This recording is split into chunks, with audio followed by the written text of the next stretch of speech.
Hello everyone, I am Mano Scaling, and I am here to help you today. I know you use this video to fall asleep, so before that, please like the video and subscribe to the channel, and also tell me where you are from and what time you are watching. Now get comfortable and relax.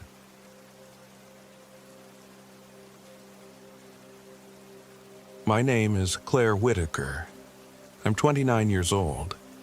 This happened in September of 2023. In a remote part of Hoosier National Forest called the Deem Wilderness Area near Lake Monroe.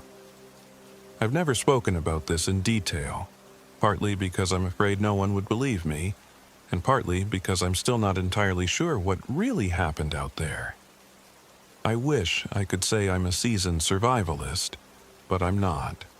I'm just a freelance travel blogger who wanted to capture some stunning footage of autumn leaves and prove to myself that I could handle an extended trip off-grid. Instead, I found something that no camera could ever do justice. I arrived at the Blackwell Horse Camp trailhead on a bright, crisp morning. Even though it was late September, the trees hadn't fully changed yet. Just a sprinkle of gold among the usual green. I remember double-checking my gear in the back of my SUV. I had my old canvas tent, a warm sleeping bag, enough freeze-dried meals for 5 days, a backup battery pack for my phone and camera, a first aid kit, and a brand new water purifier I'd tested only once. Along for the journey was my golden retriever, Scout. He was sprawled in the back seat, already panting in excitement. Scout had never been an anxious dog. He was typically so eager to meet people that I had to keep a tight hold on his leash in public. This trip was supposed to be good for both of us. Me, to heal from a painful breakup and a recent job loss, and him to explore nature's wonders. Before I headed out, I tried calling my older sister Morgan. She had made me promise to check in before I disappeared into the woods. No signal. I wasn't surprised. The cell reception was always spotty around Lake Monroe. I hopped back in the car long enough to scribble a note. Went deeper into the Deem Wilderness. We'll try to contact you tomorrow. At least, if something happened to me, someone would eventually find my car and the note. That was my logic at the time, anyway. I slung my backpack on and locked the car. Scout wagged his tail, bounding ahead on the trail as though he couldn't wait to see what lay beyond the bend. I thought to myself, this is it. Freedom and adventure. I had no idea what I was actually walking into. The early part of the hike was magical. The dappled sunlight filtering through leaves, the soft crunch of packed earth beneath my boots, the sound of distant woodpeckers hammering at old trunks. I didn't rush. Instead, I made frequent stops to capture photos of the scenery. I even tried a quick video blog describing how I felt. I'm in the Deem Wilderness, alone except for Scout. It's unbelievably peaceful. I can't wait to see if I can spot any deer or maybe a fox. I was all wide-eyed enthusiasm. Watching that clip now, it feels like watching a ghost of who I was before everything changed. I planned to camp near a smaller branch of Salt Creek, which fed into Lake Monroe. According to the map I'd bought, there was a clear campsite there with a fire ring. It took me about 5 hours, counting my photographic detours, to reach the area. Around mid-afternoon, I found a small clearing by the water. I could see a half-circle of rocks that had once been used as a fire pit. Perfect. I dropped my pack and exhaled. My shoulders ached from the weight, but my spirits soared. Scout trotted around, sniffing at the brush, then meandered to the water's edge and lapped up a drink. Everything felt so normal. The subtle hush of the wind, the faint buzz of insects. I set up my tent, hammered the stakes into the soft soil, and unrolled my sleeping bag. Then I gathered twigs and fallen branches to start a small campfire. At first, the flames flickered unsteadily, but with a little patience and some crumpled newspaper, I had a decent blaze going. As dusk settled over the forest, the sounds around me changed. Crickets and frogs began their nightly chorus. and somewhere far off, I could hear the low hoot of an owl. Scout, typically unbothered by nighttime sounds, seemed a little restless. He paced around the campsite, nose to the ground, ears pricked up. I chalked it up to new smells. He was probably excited by all the unfamiliar creatures that must have passed through here. I tossed him a treat and he seemed to settle down. I fed myself a freeze-dried meal, scribbled a few notes in my journal about the day. Beautiful hike, slight soreness in my hips. Can't wait for sunrise photos. Then I crawled into my tent. Scout, however, lingered outside, staring into the trees. I had to whistle for him to come in. When he finally did, he nestled up against me, but his eyes kept flicking to the tent flap. I whispered, "It's okay, boy. We're safe here. Nothing to worry about." In retrospect, I wonder if maybe I should have paid more attention to his warnings. That first night, nothing supernatural or obviously terrifying happened, yet I slept fitfully. I had the kind of dreams you might get after waking up half a dozen times in the dark. Fragmented. Nonsensical. A little before sunrise, I thought I heard footsteps right outside my tent. I bolted upright, heartbeat thundering in my chest. When I listened more carefully, I heard only the babble of the creek. Must have been a dream. I shook it off and tried to settle back into my sleeping bag. Scout was awake too, nose to the tent wall, sniffing. I patted his side and eventually he curled up again. After a while, I dozed off. The next morning, the sun was already filtering through the canopy when I finally emerged. Scout bounded out of the tent first, tail wagging. I stretched, noticing a tightness in my shoulders and back that hadn't been there the previous day. Wincing, I stepped over to rekindle the campfire for breakfast. A sense of unease gnawed at me, though I couldn't place why. My sleep had been interrupted, sure, but it was more than that.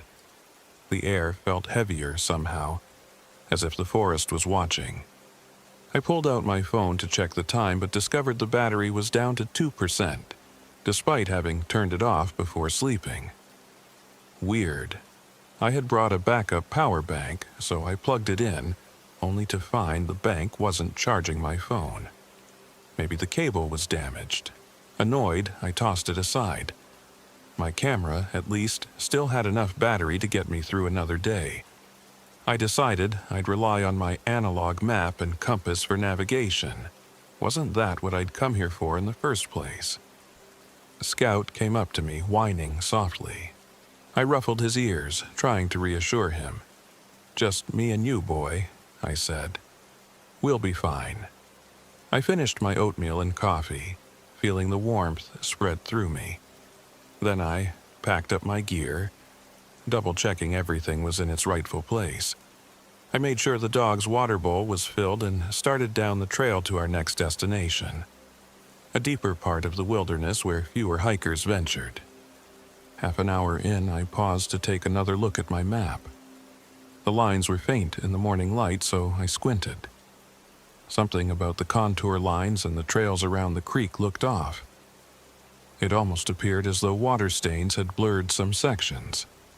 I hadn't noticed that damage yesterday. Irritated, I tried to piece together the route. Salt Creek flows southeast, so the next major fork is about 2 miles that way, I reasoned, pointing. Scout barked as if in agreement, so we pressed on. The hike grew more challenging. The undergrowth thickened, and the trail became less defined. At points, I found myself ducking under branches or shoving thorny vines aside. I occasionally heard footsteps, or at least it sounded like them, but every time I stopped to listen, I heard only rustling leaves or squirrels scampering. My nerves prickled. I told myself it was probably deer or smaller animals rummaging around. We trudged on until I spotted a weird shape on the ground, a tiny, worn-out tennis shoe, obviously meant for a child. It looked old, the laces frayed, the rubber toe peeled back. I picked it up. Scout sniffed it, then recoiled, ears flattened. Gross, I thought. I set it on a rock, mostly out of respect. Perhaps some family lost it years ago. Still, it gave me a shiver. The nearest sign of children I'd seen so far was a family at the trailhead the previous day, but they had kids older than the size this shoe suggested. By the time we reached the next clearing, early afternoon light was angled overhead. My shoulders ached, and the soles of my feet felt raw. I decided to make camp by a cluster of large boulders next to a trickling stream. The sun felt good, so I removed my boots, wiggling my toes in the grass as I set up my tent. Scout sniffed around the perimeter, occasionally lifting his head to growl or glare at the trees. His hackles rose every now and then, but I could see nothing that merited such alarm. That's when the strangeness escalated. I'd set the tent up, gone to fill my water bottle from the stream, and returned to find my backpack missing. The fire pit stones were there, the tent, my camera on a rock, but not my backpack. My throat went dry. That pack contained all my food, first aid, and most of my gear. I spun around, calling Scout. He bounded up, panting. With him by my side, I searched the perimeter of the clearing. Nothing. No footprints, no disturbed foliage, it just vanished. I felt panic bloom in my chest. Without that pack, I had no real chance of staying out here safely. I started cursing under my breath. The forest was eerily silent. Finally, I walked over to my tent to see if I'd maybe put the pack inside without remembering. Right there, inside the tent, was my backpack. Exactly where I'd just looked. My heart hammered. I stared at it. I know it wasn't there a second ago. I felt disoriented, like the world had shifted when I wasn't looking. Scout circled me, whining, and I couldn't blame him. My hands shook as I checked the pack's contents. Nothing seemed missing, but everything was soaked. A sour, mildewy smell wafted up. Clothes, freeze-dried meals, even a sealed bag of dog treats, all soggy. I couldn't figure out how that was possible. The pack had been bone dry that morning. I unzipped each compartment, my mind reeling. Did I cross a stream deeper than I thought? Did I drop it? Did water leak in somehow? None of those explanations made sense. In the end, I laid everything out to dry on boulders, though I wasn't optimistic about how quickly it would dry with the sun waning. My stomach churned. I can't keep going deeper into this forest if the rest of the trip is going to be this bizarre. I decided that if things got any stranger, I'd head back the next day. Blog be damned. As evening approached, the temperature dropped. Dark clouds rolled in overhead, and I worried about rain soaking my half-dry gear. I tried to light a campfire, but every time I struck a match, the tinder flared for a moment and then fizzled in an odd swirl of greenish smoke. It looked almost chemical, like if you burn copper wire you get that green flame. Except I had no copper wire or anything else that could do that. My frustration mounted as I tried again and again. Every flame died within seconds, leaving behind a damp, moldy smell. I gave up after half an hour, retreating to my tent. Maybe it was for the best. If it stormed, the fire would be extinguished anyway. Scout followed me inside, but instead of lying down to sleep, he stood at the tent flap, sniffing incessantly.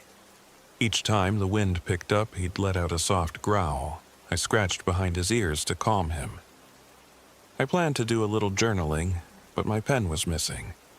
Actually, I found it jammed in the corner of my backpack, along with a bunch of my other small items, all inexplicably dirty and wet, as if they'd been dipped in creek water. Confusion gave way to dread. Something is seriously wrong here. This can't be normal forest weirdness. That night was torture. Wind battered the trees, and the faint pattering of rain made the tent's thin walls shiver. At some point, I drifted off to a half-sleep, only to jolt awake at a sound. The unmistakable murmur of a child's voice outside. My heart pounded so violently I thought it would burst. Scout growled low in his throat, his teeth bared. Holding my breath, I listened. The voice grew a little louder, a rasping whisper too faint to understand. "I'm dreaming," I told myself silently. "I have to be dreaming." But it persisted. Summoning courage, I unzipped the tent flap just a crack. Rain splattered my face. By the weak glow of my headlamp, I could see muddy footprints the size of a small child's all around the tent. They circled it in a wide loop, and even in the gloom, I could see they were fresh, puddles of water filling in each print.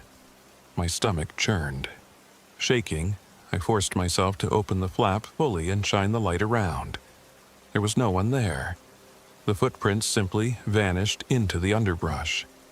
I yanked the flap shut and clung to Scout, who was trembling at this point. That's when I heard it, clear as day. My sister Morgan's voice calling, "Cece, Cece, come home," the childhood nickname she used for me when we were both kids. Shock knocked the breath from my lungs. Morgan was miles away, back in Indianapolis. She wouldn't just appear in the forest, let alone in the middle of a storm. And yet, the voice outside sounded exactly like her. I might have answered if I hadn't been so paralyzed. Instead, I stayed silent, huddled with Scout, until, eventually, I must have passed out from sheer terror and exhaustion. When dawn arrived, I opened my eyes to find myself lying halfway out of the tent, muddy water soaking the legs of my pajamas. Scout was right beside me, muzzle resting on my ankle. I couldn't recall crawling out or even unzipping the flap. My heart pounded as I scrambled fully outside.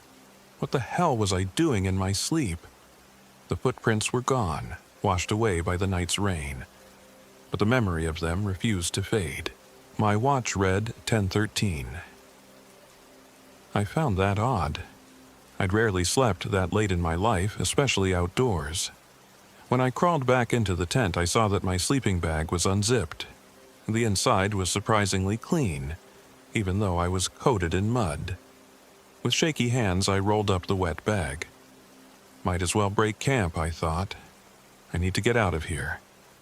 But as soon as I started packing, a wave of nausea hit me. My head spun and I had to sit down. Scout nudged my arm as though telling me to keep moving.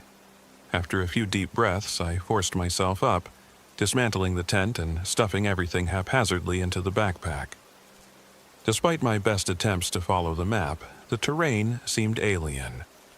Trails that should have led back toward the car instead meandered further into dense thickets.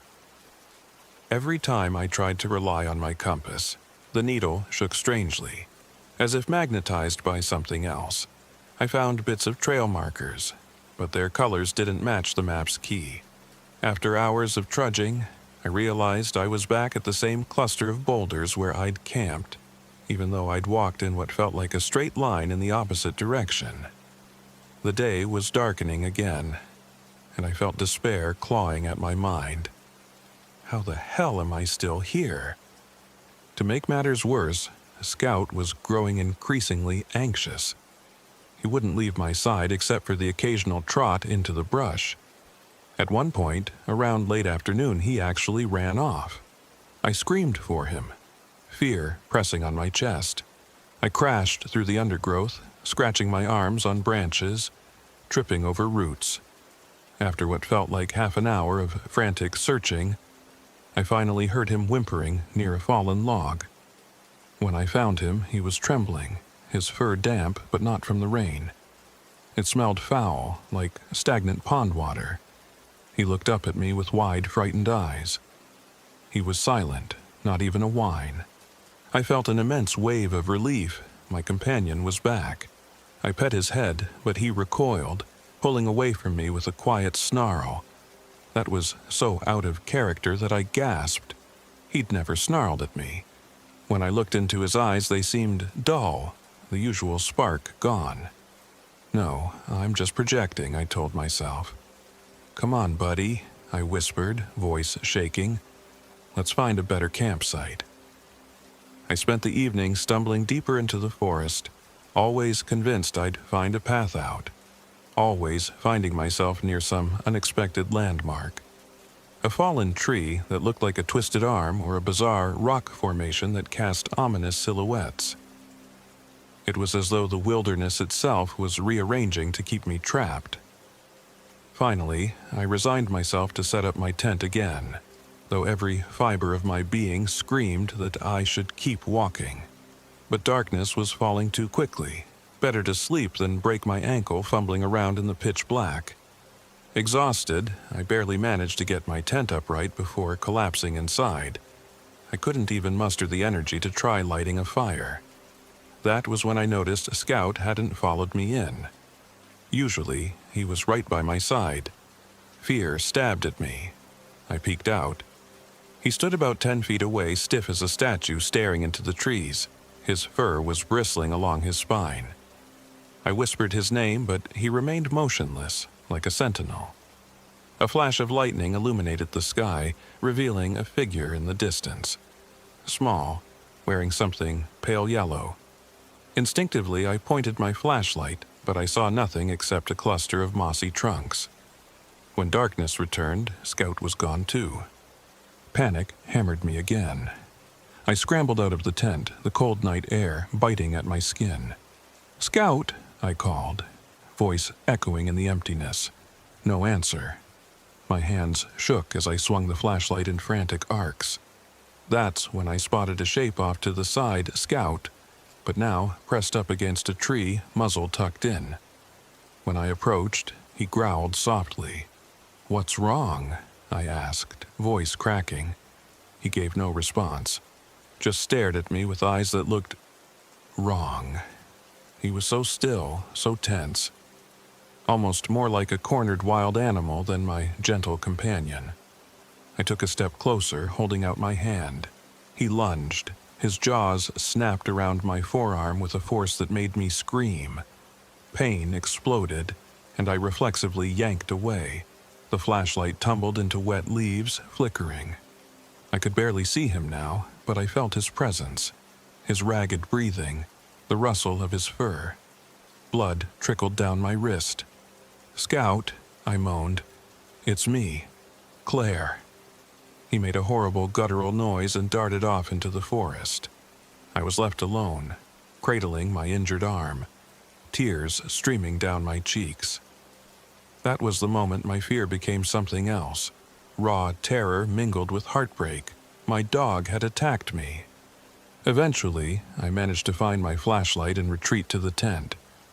My arm throbbed, the puncture wounds oozing. I rifled through my first aid kit, swabbing the bites with antiseptic wipes and bandaging the area as best I could. The pain was nearly overwhelming, but I refused to give in to despair. My mind spun, searching for logical explanations. Rabies? Distemper? No, he's vaccinated. Could he be injured or spooked by a wild animal? None of it made sense. The fear in his eyes had seemed so unnatural. I forced myself to lie down, though adrenaline coursed through me. Every sound outside made me flinch. Whenever a branch snapped or leaves rustled, I imagined Scout returning with those hollow empty eyes, or something else entirely. I must have drifted into a nightmare-laden sleep eventually, because I awoke to find my tent flap unzipped yet again, bright dawn light stabbing into my eyeballs. With alarm, I sat up. Did I sleepwalk? My injured arm throbbed painfully, reminding me last night had been no dream. Crawling out of the tent, I gasped. Scout was sitting right outside, soaked and filthy, staring into nothing. His coat was matted, patches of fur missing, revealing raw, reddened skin beneath. He looked as though he'd been submerged in muddy water for hours. Slowly, I stepped toward him. "Scout," I said softly. He turned his head, and I saw that his eyes were milky, filmed over. He bared his teeth in a smile that was more a grimace. There was no wagging tail, no recognition. My pulse roared in my ears. As I inched away, he rose on stiff legs, then padded off into the woods like a marionette on strings. I couldn't make myself follow him. Fear rooted me in place. I watched him vanish behind a cluster of saplings, and then he was gone. No rustling, no patter of paws, just silence. Deciding that was the final straw, I packed my gear with shaking hands. I didn't bother with neatness or organization. I just shoved everything into the backpack. I need to get out of here, today. My sense of time was warped. My watch read 9:46 a.m., but the sun seemed much higher than that. My stomach clenched with hunger, but I felt too nauseous to eat. I set out in a direction that should have, by all logic, led me back to the main trail in a matter of hours. As I walked, I noticed something bizarre. The angles of the sunlight didn't match the time. It felt like hours passed, yet the shadows barely moved. At times, I was convinced I was making good progress, only to find myself back near the same boulders or the same toppled tree. My bandaged arm ached incessantly, and though the wound looked clean, a faint trembling in my hand worried me. Infection? I had antibiotics in my pack, but I wasn't sure how many I should take. My frustration deepened into genuine dread. It was as though the forest refused to let me leave. Eventually, I stumbled onto a dilapidated cabin that I was certain wasn't on my map. The structure leaned to one side, the wooden walls rotten and overgrown with vines. A small porch sagged precariously at the front. My gut told me to stay away, but it also offered the possibility of shelter, or maybe even a functional radio if I was incredibly lucky. Gathering my courage, I approached, calling out, "Hello?" My voice echoed in the emptiness. No answer. I climbed the porch steps, each one creaking ominously. The door wasn't locked. It swung inward with a faint groan. Inside, the air smelled of mildew and something fouler underneath, like decaying leaves or old meat. I covered my nose and shone my flashlight around. The interior was cramped. A single room with a broken-down bed frame, a rusted stove, and a battered table with one wobbly chair. Papers littered the floor, and I realized they weren't just scraps. They were pages from a small journal stuck together with something dark and crusted. Feeling a shiver of revulsion, I kneeled to examine them.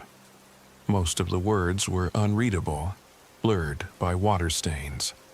Then my eyes latched onto a single name scrawled repeatedly.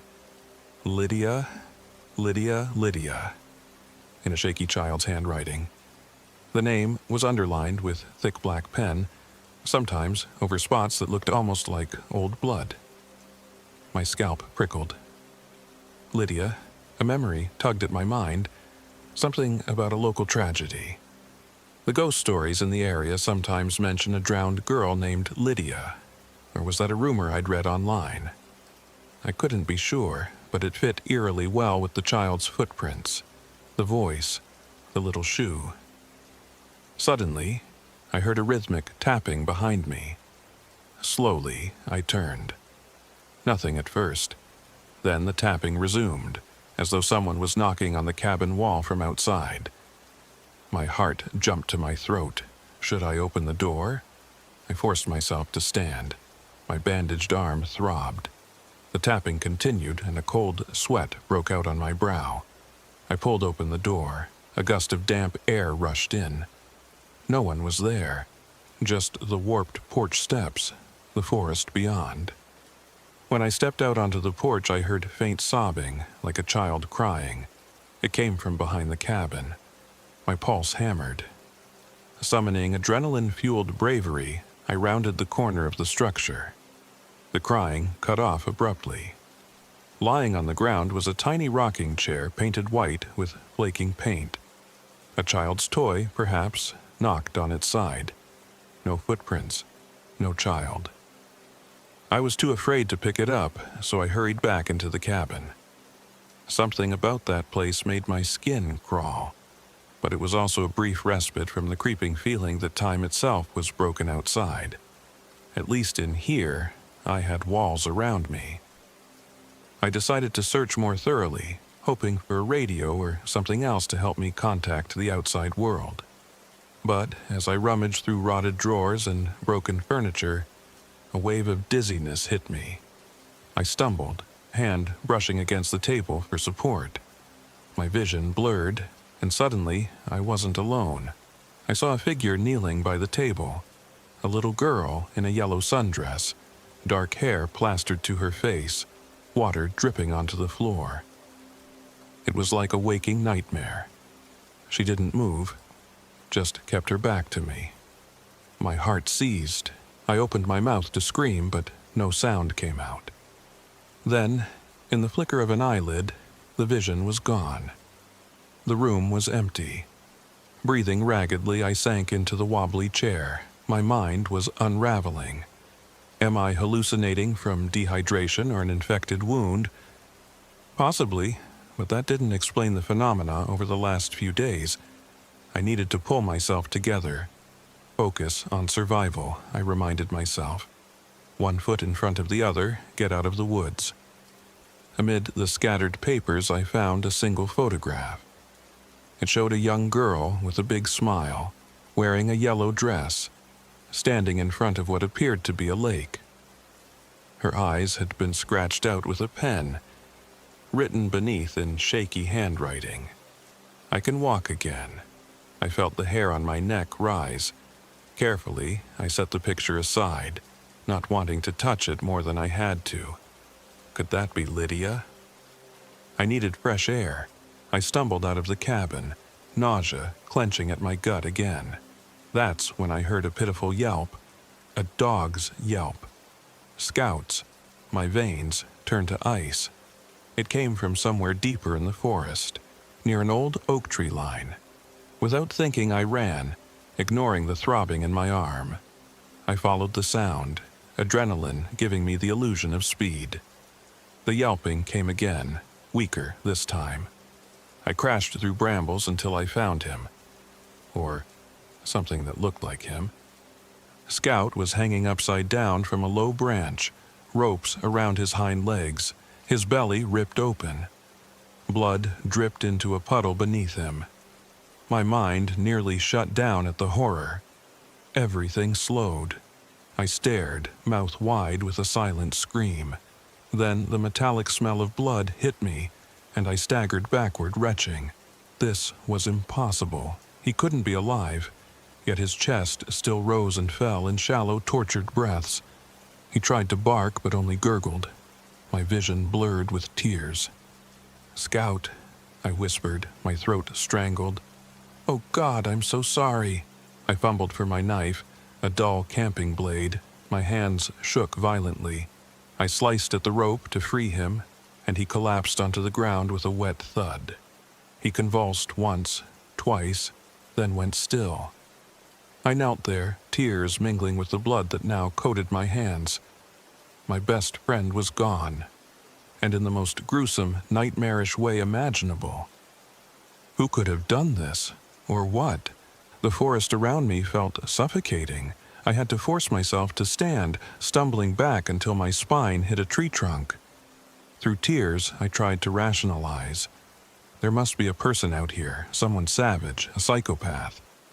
Could this be some insane local? Did the local legends about a drowned girl morph into something more violent? None of it made sense, but all of it was horrifying. I remember thinking, I have to get out now. I staggered through the woods, no direction in mind other than away. At one point, I collapsed to my knees, pressing my face to the damp leaves, swallowing sobs that threatened to crack my ribs. Time slipped away. I drifted in a haze of shock and grief. Then, just as I thought I'd lost the ability to move, I saw something. A figure in the near distance. The girl in yellow. Her dress, tattered and drenched, hung off her small frame as she glided between the trees. She turned her head slowly, as though sensing my gaze. Dark, hollow eyes met mine. Her lips parted, and I heard her voice inside my head, a childlike whisper. "Cece, you've drowned too. Come walk with me." I scrambled to my feet, a terrified animal in human skin, and ran. I heard footsteps behind me. light, pattering steps as though someone smaller was giving chase. Branches whipped at my face, my arms. I stumbled and caught myself, certain that if I fell, she'd be upon me. Eventually, the footsteps receded, leaving me alone and panting with exertion. When I finally stopped, I had no idea where I was. The forest canopy blocked most of the sunlight, casting everything in shifting shadows. My watch read 2:54 p.m., but the sky overhead looked like dusk. A faint flicker of orange caught my eye. A fire. Hope flared in me. Maybe it was a ranger station or another hiker. I pushed through the undergrowth toward the light. Instead, I found what looked like my own campsite from the night before. But the tent was in tatters, half burned, surrounded by charred branches, and on a makeshift spit above the smoldering embers, something dripped. My stomach churned violently. It took me a moment to recognize the shape. It looked like a piece of deer leg or some other animal. Bile rose in my throat when I realized it was definitely not deer. I can't look at this. I can't. I turned away, staggering, tears stinging my eyes again. I had no memory of setting that fire. Yet the remnants of my gear lay scattered. My old sleeping bag, tattered and blackened at the edges, was draped across a rock. In that moment, I felt my last reserve of sanity cracking. None of this is real. Or maybe it's all real, and I'm trapped in some monstrous pocket of reality. The question was how to escape. My injured arm burned with renewed agony. As I unwrapped the bandage, I saw angry red streaks creeping along my skin. Infection had set in. I rummaged for antibiotics, swallowing them dry, too frantic to care about the recommended dosage. My vision blurred, and I forced myself to keep moving. I don't remember how long I wandered after that. It might have been hours or days. My sense of time slipped entirely. Sometimes it felt like dawn was on the horizon, only for the sky to revert to midday in the next moment. I recall collapsing in exhaustion, then opening my eyes to find the sun in a completely different position. I drifted through nightmares and half-waking hallucinations. Always, the voice of Lydia or the echo of Morgan calling my name would yank me back from oblivion. Once, I found myself crawling through underbrush, my nails dirty and cracked. I glimpsed my reflection in a puddle, sunken eyes, hollow cheeks. I barely recognized myself. I lost track of how often I heard Scout's bark, only to find emptiness when I turned. Several times I saw fleeting silhouettes of him loping through the trees, but I didn't dare follow. He's gone, I told myself over and over. This forest is playing tricks on me. At some point, in the midst of that delirium, I came across a narrow ravine where water trickled gently. I knelt to drink, ignoring the taste of algae. I pressed the cold water to my infected wound. That's when I noticed a faint path along the ravine's edge, a path that looked like it might lead down to a more open area. Mustering the last of my energy, I followed it. The path curved around a rocky outcropping, leading to a clearing filled with pale sunshine. And there, unbelievably, was my car, parked exactly where I'd left it at the Blackwell Horse Camp trailhead. The same muddy tires, the same windshield crack from a stray pebble on the highway. My breath caught in my throat. Was this real or another cruel illusion? I broke into a shambling run. Reaching the driver's side door, I tugged it, unlocked, exactly how I left it. My trembling hands fumbled the keys out of my jacket pocket. Thankfully, I still had them. The engine roared to life on the first try. Relief overwhelmed me, so sudden and profound that I burst into hysterical laughter. I'm free, I thought. Yet, as I pulled onto the narrow gravel road leading back to civilization, I couldn't shake the feeling that something was profoundly wrong. My reflection in the rearview mirror looked half dead. Dark circles under my eyes, hair plastered to my head. And in the back seat, where Scout used to ride, I imagined I heard panting. I refused to turn around. I don't remember much about the drive home, just a jumble of twisting back roads, me cursing every time I lost the route. Somehow, after what felt like hours, I found a highway that took me north toward Indianapolis. The forest receded behind me, but that invisible weight on my chest never lifted. I finally got a cell signal a few miles outside Bloomington. I called Morgan in a frenzy, babbling about my ordeal, though I couldn't form coherent sentences. She was frantic, said she'd been trying to reach me for days. Days. I asked her what date it was. When she told me, my blood ran cold. It was only 1 day after I'd left for the trip. 1 day. That couldn't be right. I'd experienced multiple nights in the woods, maybe 4 or 5. But the official date insisted otherwise. Time had collapsed in on itself. Morgan insisted I come straight to her place, but I couldn't. I needed to get to my apartment, gather myself. She begrudgingly agreed, but made me promise I'd call once I was home. I white-knuckled the rest of the drive, checking the rearview mirror too often. Once or twice, I thought I saw the outline of a small child in a yellow dress standing by the roadside. By the time I blinked, she was gone. When I finally unlocked the door to my apartment, I wanted to collapse onto the floor and sleep for a week. But something compelled me to turn on my camera. Some part of me that needed to document the raw truth. I recorded a haggard, trembling account of what had happened in those woods, from the missing backpack to Scout's horrifying fate. My face on that footage was gaunt, my eyes wild. I saved the file to my laptop, resisting the urge to watch it. Then I crawled into a hot shower, scrubbing away layers of dirt and dried blood until my skin stung. My wound on the arm was inflamed, so I bandaged it again with fresh supplies. After downing some painkillers, I crumpled into bed. Sleep came in tortured fragments. A few days later, once I felt physically stable, I opened the camera's memory card to see if the photos or videos might provide some clarity or evidence. I found only corrupted files. Each one was black static or random bursts of color, with occasional distorted shapes that might have been the forest or might have been nothing.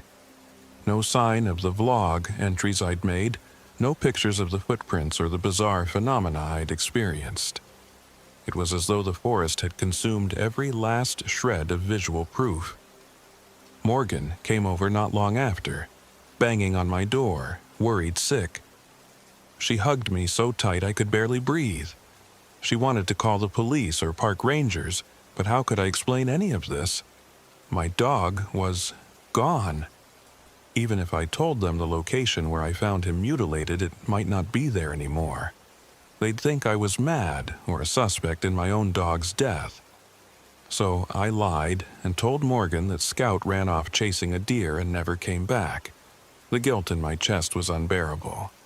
The next few weeks were a blur of nightmares and paranoia. I'd see Scout in my peripheral vision, or hear a child's voice chanting my name. My arm healed, but a scar remained. 2 small puncture marks from his teeth reminding me of what transpired. I tried to research Lydia, drowned girl, Hoosier National Forest, and found vague references to a child who drowned decades ago in Lake Monroe. Some said she haunted the woods, luring unwary hikers to their doom, but no official record matched the details of what I experienced. As for the cabin and the journal pages, it was as though they never existed. Now, here I am, weeks removed, telling the truth in every harrowing detail. I doubt anyone reading or hearing this will ever accept it fully, but for my own sanity, I need to share it. There are things in those woods we can't explain. A force or entity that twists time, that lures, that mimics voices we trust. Whatever it is, it claimed my best friend and nearly destroyed me. I can still feel it in the back of my mind, whispering that it's not finished with me yet. Some nights, I wake to the sound of dripping water. I look toward my bedroom door and swear I see a small shape standing in the hallway, clothed in a dripping yellow dress. My heart lodges in my throat, and I can only stare, paralyzed. By the time I gather the courage to switch on the lamp, the shape is gone, but the wet footprints remain, just for a moment, before they fade into nothing. I've considered returning to the forest, if only to see if I can put this nightmare to rest. But even the thought of driving south, of hearing those trees creak in the wind, makes me shake with terror. After all, I can't be sure I made it out. Not truly. Sometimes, when I catch my reflection in the mirror, I see something off. The angle of my eyes, the curl of my lips into a smile that's just a fraction too wide, my eyelids not blinking at the right intervals. I notice it for a split second, then it's gone. The rational part of me says it's trauma, anxiety, guilt. But somewhere deeper, I wonder if a piece of that forest followed me home, or if a piece of me stayed behind, drowned and trapped in that endless, twisted loop. Even now, I hear Morgan's voice calling my name from the living room. Except Morgan is asleep at her own house, miles away. So I don't move. I sit here, typing this story, waiting for the flickering lights and the stench of stagnant water to fade, as they always do. I can never tell if it's real or in my head. Either way, I'm frozen by fear, because I know that even if it's all in my imagination, something out there knows me. My secrets, my voice, my dog, my regrets, and it uses them like tools to torment me. So here is my warning, for what it's worth. If you ever decide to camp in the Deem Wilderness, or any dense, remote part of Hoosier National Forest, keep your wits about you. Check your map often. Trust your instincts, and if the trail starts to feel wrong, turn back. Never follow voices in the night. Never let a kind, helpless figure lead you deeper. And if you see a little girl in a yellow sundress standing among the trees, run. Don't wait. Don't try to save her. Because she might not be the one who needs saving. As for me, I'm left with these memories and this infected scar that never quite healed right. The doctors say it's fine, but I can't shake the sense that my body is no longer mine. Sometimes I catch myself humming a lullaby I've never heard before, and I think of Lydia. She said she could walk again. Maybe now I'm her new pair of legs. Maybe I'm just losing my mind. Either way, the worst part of it all is how it never gives you closure, only dread, confusion, and the inescapable feeling that some doors, once opened, never fully close. I wish I had a happy ending to share, but there is none. I still see the footprints, hear scouts bark, and feel the forest tugging at me. For now, I hold on to my fractured reality by a thread, praying that one day I'll wake up and none of it will have been real. But deep down, I know better. Because at night, in the dark corners of my apartment, I hear that soft whimpering. I smell the damp earth and rotting leaves. And I know she's here, one way or another, still whispering, still waiting, wanting me to walk with her again. And again, and again.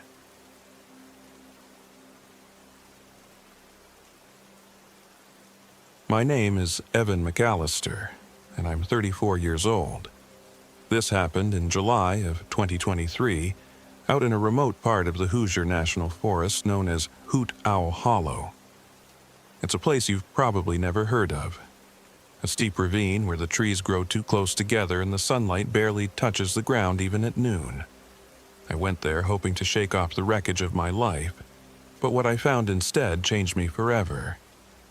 I've never been a soldier, I'm not a veteran or anything like that. I'm just a freelance photographer who got hooked on painkillers after a surgery gone wrong a few years back. The addiction started small and built slowly until it owned me. My girlfriend left, my friends scattered, and my family gave me disapproving stares from a distance. When I finally decided to quit the pills for good, I came up with this brilliant idea. I'd trap myself somewhere far from pharmacies and dealers. No people, no temptations, no excuses. I chose Hoot Owl Hollow because I'd heard rumors it was the real wilderness, an untouched part of Hoosier National Forest. The few hikers who had dared go there told stories of disappearing trails and ominous shapes at dusk, but I chalked that up to overblown folklore. I wanted silence, isolation, and a chance at a new start. I took my old Jeep Wrangler as far as the dirt roads would allow, then hiked another 3 miles into the ravine with my German Shepherd, Bruno, trotting alongside me. Bruno was 6 years old and had once been a K9 in training, but he was too skittish around loud thunder for the job. We bonded over the fact that both of us were, in some way, washouts from our prior lives. I'd brought a tent, a small portable stove, freeze-dried meals, water filters, a topographic map, a satellite phone, which looked battered but supposedly still worked, and my prized DSLR camera. My plan was to document my experience in a blog eventually, when I returned to civilization. On the drive, I kept telling Bruno and myself, we'll do a week, just 1 week. The forest felt large and ancient. I forced my mind to remain on something positive. The wide array of photos I'd capture. Deer at dawn, streams in the golden evening light, maybe even some panoramic shots from the higher ridges. A perfect detox. When the Jeep could go no farther, I parked beside an overgrown trail marker that read Hoot Owl Hollow, no trespassing. It looked old and battered, the paint peeling. I assumed it was leftover signage from some logging days or property boundary. The next few hours were uneventful enough. Bruno and I strolled quietly into the hollow, branches snapping underfoot, sunlight turning the leaves a vivid green. The birds seemed normal, and the only spooky thing we saw was a weird pile of stones that might have been an animal's den or a collapsed campsite. My phone died almost immediately, though. That was the first oddity. 1 minute, it showed a half-charged battery. The next, it simply went black and wouldn't turn back on.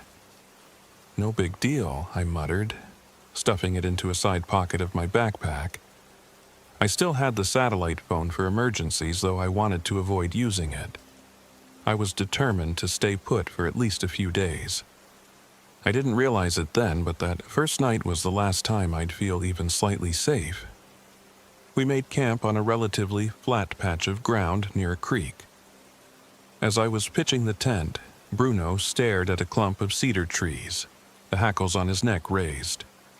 He didn't bark, he just stared, body stiff.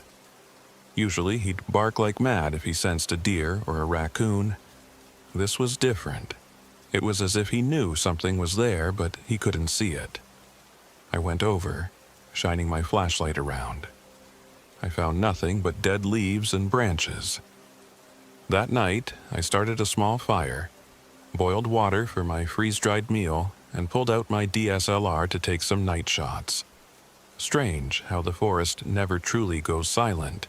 You hear insects and birds even in the dark. But around midnight, the usual chirping seemed to die off. It was replaced by something else, a low murmur of wind, a soft whistle through the trees. But it had a pattern, almost like speech. I tried ignoring it, chalking it up to my overactive imagination. Bruno wouldn't settle, though. He paced circles around our campsite, panting and letting out the occasional whine. The fire flickered green at one point. It was barely noticeable, just a few flickers of emerald light that made me blink in surprise. If I had told anyone else that story, they'd say I was hallucinating from withdrawal. But I know what I saw, and so did Bruno. He yelped and jerked away from the flames as if they'd just spat at him. A moment later, the flames were orange again, normal as ever. I remember feeling unsettled by how normal they looked, as if they were mocking me for the glimpse I'd just caught. I told Bruno it was probably a chemical in the wood that caused the color change, copper or sap or something. But that night, even as my eyelids grew heavy, I couldn't shake the uneasy feeling that someone was watching me. Morning came with no immediate horrors, just a stiff back and the realization that the map I'd brought wasn't matching the land I saw around me. The topographic lines indicated a slope that should lead to a deeper ravine, but instead I found a level clearing. Where I expected a creek, there was nothing but a dried riverbed. The distances felt off too, like the land had warped, or maybe I had. I'd read the map carefully, but the real, physical world of Hoot Owl Hollow seemed to have its own shape, different from the official record. I tried not to worry. This was, after all, an isolated part of the forest. Maps can be outdated, or maybe I had misread the contour lines. So I told myself. By the second night, the GPS unit I carried also started acting strange. It first lost satellite signal, then began giving nonsensical coordinates, reading that I was somewhere near Bloomington, miles away from where I should have been. I banged it against a rock gently, tried resetting it, but nothing helped. My expensive gear was failing me left and right. It made me anxious, but I forced the anxiety down, swallowing a wave of longing for the pills I'd left behind. You can't run to the pills, I told myself. You came here to get away from that. Bruno woke me around 2 in the morning. He was whining, scraping at the door of the tent. I rolled over, turned on my flashlight, and froze. The zipper of my sleeping bag was fully open. In fact, it was unzipped from the inside, but I hadn't undone it. Worse, my bag lay empty, half pulled out of the tent as though someone had tried to drag me out while I slept. I had no memory of leaving or hearing anything. My heart started hammering. Could I have sleepwalked? If so, why was Bruno so upset? My scalp prickled as I realized there were footprints, bare feet, outside the tent, pressed lightly in the soft earth. They led away, toward the deeper part of the hollow. They were small, like a child's, and they vanished into the darkness after a few yards. Bruno growled low in his throat, his muzzle wrinkled. We stayed like that, listening for movement, for another hour or so before I dared to do anything but clutch my flashlight. On the third day, an older man in his 50s stumbled into my campsite, like a magician stepping from the trees without warning. He wore tattered camouflage pants and a gray t-shirt, and he carried an ancient lever-action rifle over his shoulder. Short white hair, a face lined with deep wrinkles and cold, wary eyes. I nearly jumped out of my skin. "Damn, you're real," he said in a gravelly voice. He introduced himself as Mason Keene. Said he'd been living off-grid out here since he was in his 20s. Claimed he had a small shack about 2 miles away, but that it was never in the same place twice.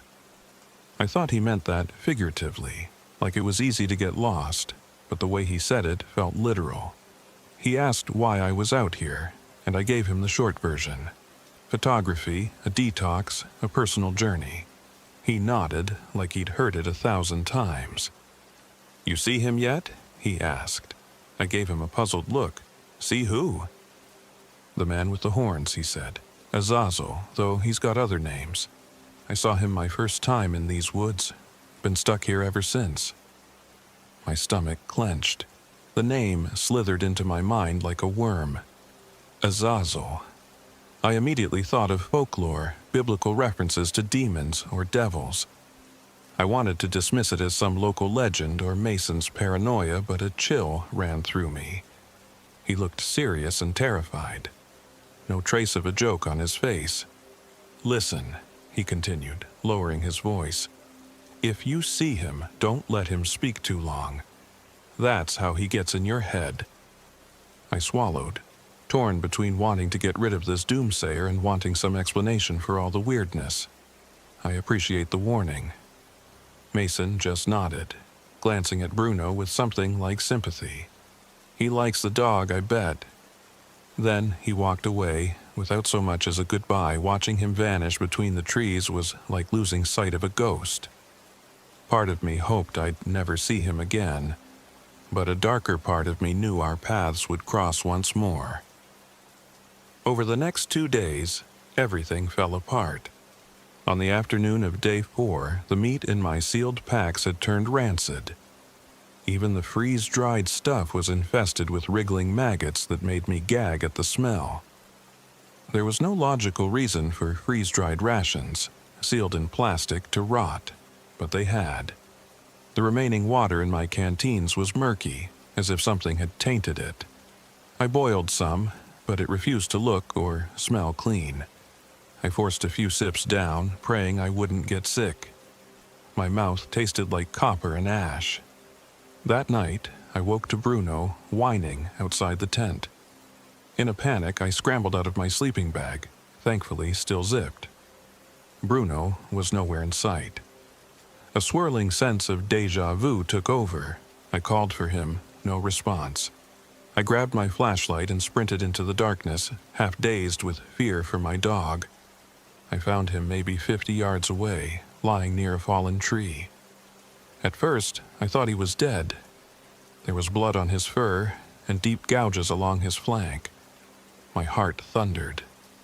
But I realized the wounds had been sutured, stitched up expertly with what looked like black thread. Bruno trembled, eyes wide with something like shame or fear. Someone had cut him open and sewn him back together. My hands shook so badly that I could barely lift him. It was as if he'd been taken apart like a science project. The cuts were neat. The stench of disinfectant clung to his fur. I carried him back to the tent, tears streaming down my face.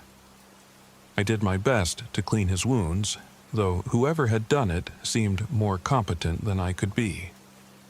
They had left no sign of infection. It was deliberate. A violation.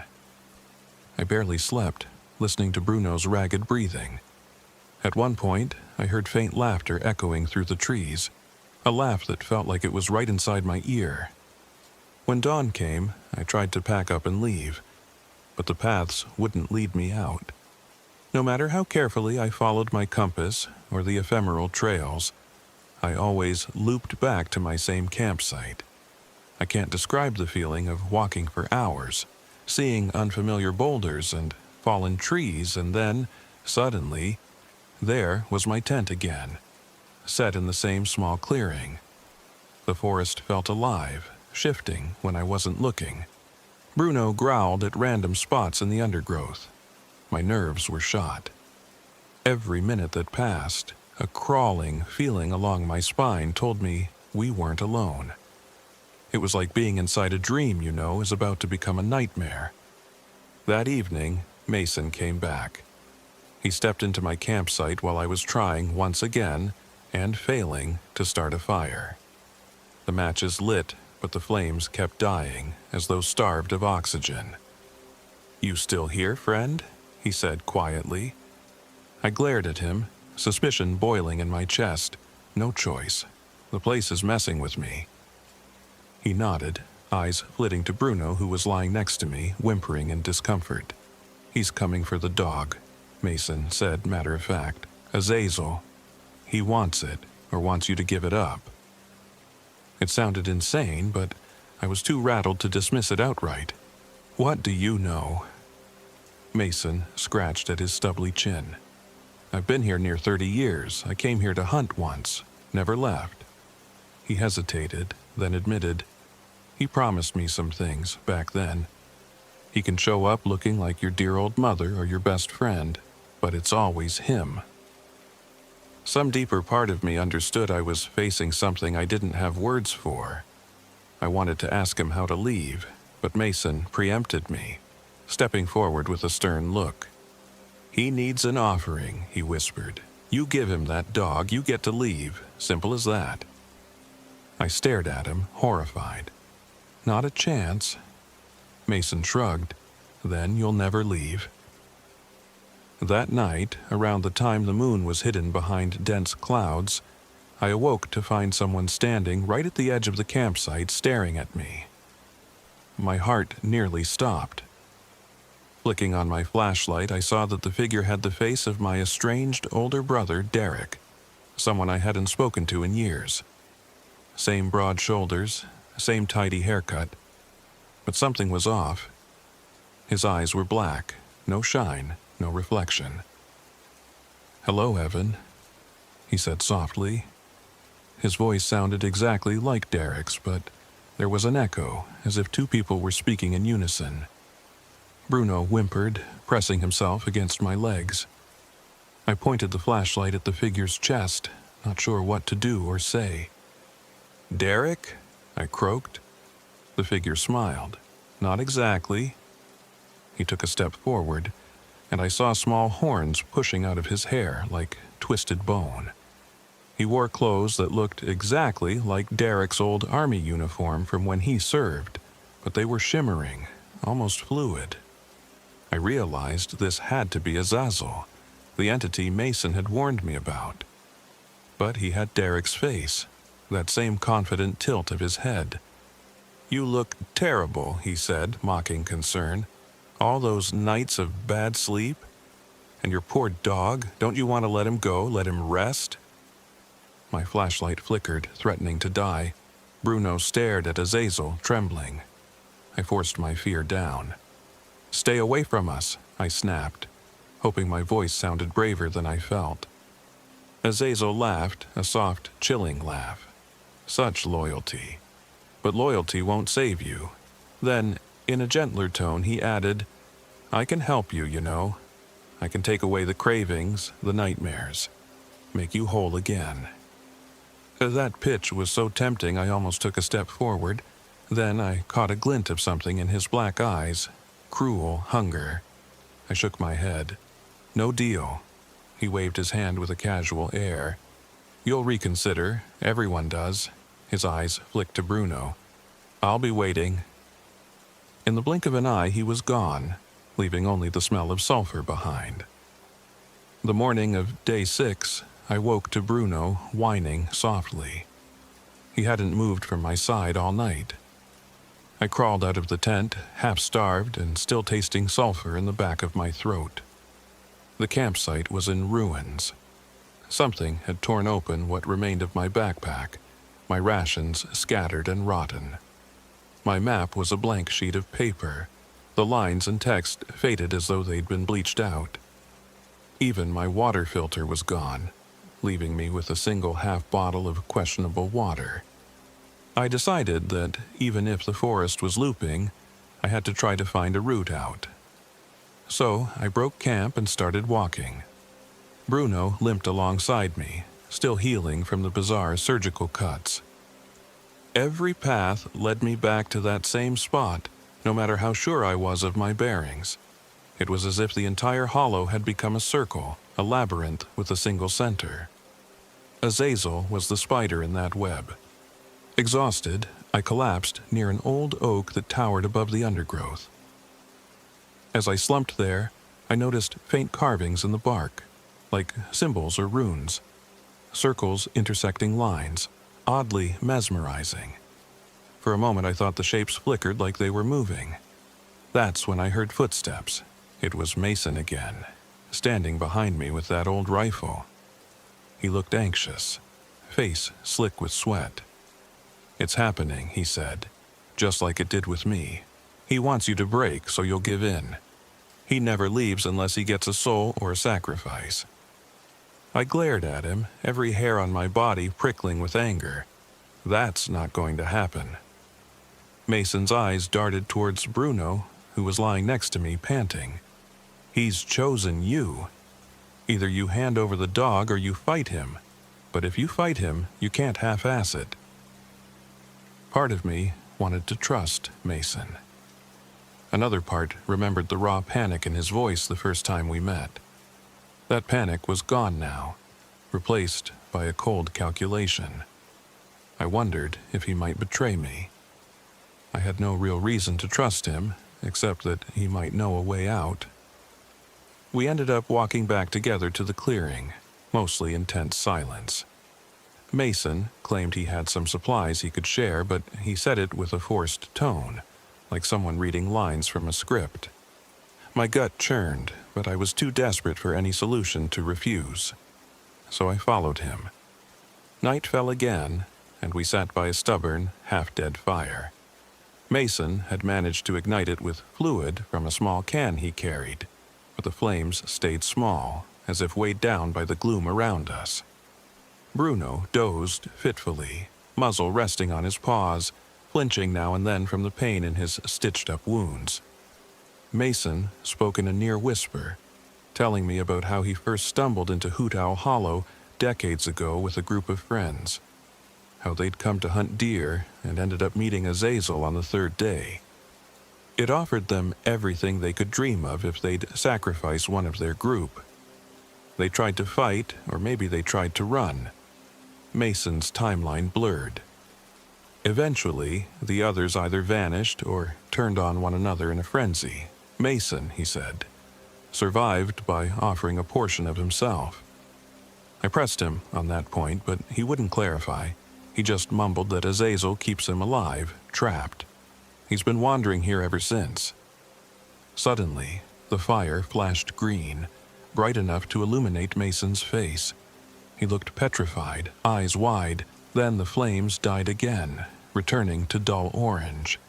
A figure stepped forward from the darkness. Azazel, still wearing Derek's face and half materializing out of the night. Mason scrambled backward, raising his rifle. Azazel laughed. "Put it down, old man." He said it so gently that Mason did just that, placing the rifle on the ground like a child told to set aside a toy. I felt an irresistible urge to stand and walk over to him, but I gritted my teeth, tensing my muscles to resist. Bruno let out a low growl, but even he shrank back. "You know the cost, Evan," Azazel said, turning to me with a grin.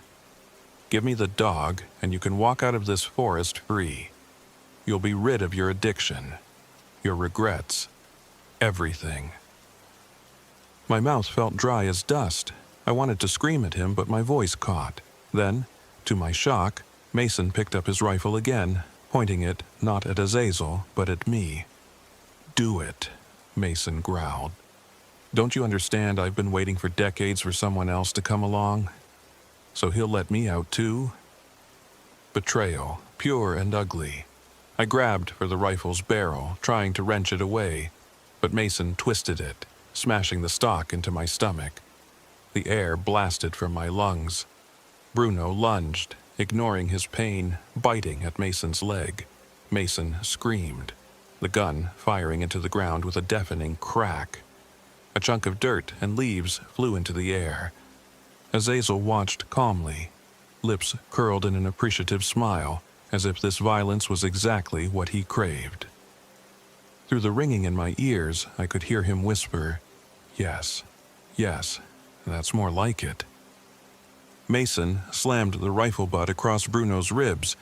Bruno yelped, let go, and staggered back. Rage like I'd never felt before flooded me. I tackled Mason, driving him to the ground, punching him in the face. He spat blood, trying to turn the rifle on me again, but I batted it away. We grappled, rolling over the matted leaves and mud. The rifle fired again, the bullet zipping into the trees, and I shouted for Bruno to get away from the line of fire. In the scramble, Mason ended up on top of me, rifle pressed under my chin. He hissed, "Just let me have the dog, we can both get out." I could see the mania in his eyes, the desperation. Then his expression changed to horror. I didn't know why until I realized that Azazel was standing right behind him, a hand gently placed on Mason's shoulder. Azazel leaned in and whispered something in Mason's ear. I couldn't hear the words, but I saw the effect. Mason began to tremble violently, as if an electric current was running through him. Then he burst into flames, not from a match or a spark, but from the inside. The flames scorched him in an instant, turning him into a blazing silhouette. His scream tore through the night. I scrambled away, mind reeling at the horror. Within seconds, Mason's body slumped to the ground, smoldering. The stench of burnt flesh smothered the clearing. I tried not to vomit, but I couldn't stop myself from retching. Azazel just smiled at me. "Your loyalty to that dog is impressive. I'll give you some time to reconsider." Then, just as before, he disappeared into the shadows, leaving only his mocking laughter and the faint smell of sulfur. I'll never forget the sight of Mason's charred remains. My hands wouldn't stop shaking. Bruno nudged me, whining softly, as if asking if I was okay. I wasn't, but I had to keep moving. From what Mason had said, and from the twisted logic of this place, it seemed there were two paths out: yield to Azazel's demands, or fight him directly. I refused to sacrifice Bruno, even if I could have lived with it, and I couldn't. I sensed that dealing with Azazel meant losing my soul or my sanity in some cosmic sense. I forced myself to search the ashes of Mason's body. I found extra bullets, but the rifle's barrel had melted or warped in the supernatural flames. I also found a small sheaf of papers in the pocket of what was left of Mason's pants. They were scrawled with bizarre symbols, circles, runes, things I half recognized from the oak tree carvings. Maybe they were nonsense, or maybe they were a clue. I spent the rest of the night sitting by the dying fire, poring over those papers with my flashlight, ignoring my hammering heart and the lingering smell of burnt flesh. One line kept appearing: "Pierce the serpent's tongue." Over and over, scrawled in frantic handwriting, with references to some demonic banishing or crippling. I suspected Mason had been trying to find a way to fight Azazel. Maybe he'd realized his best chance was to offer me up first. The betrayal still seethed in my mind. But I had no illusions. If these runes were real, it meant dealing with something far beyond normal reality. So I memorized them as best I could, my eyes burning from lack of sleep, my heart pounding. Pierce the serpent's tongue. Time no longer felt linear. I couldn't tell if an hour or a day passed. My watch had stopped. Even the sunlight came and went in disjointed intervals, as though the forest decided when to be day or night. Bruno was my only tether to sanity. He seemed equally disturbed, quiet, trembling, but still following my every step. I gave him the last of my questionable water and tried to keep him calm. We stumbled around, hoping to find an exit or at least a vantage point. Instead, we found more illusions. Paths that led nowhere, vantage points that looked out onto swirling fog. At times, I could swear the trees moved when I wasn't looking, rearranging themselves in new patterns. The sense of being watched was constant.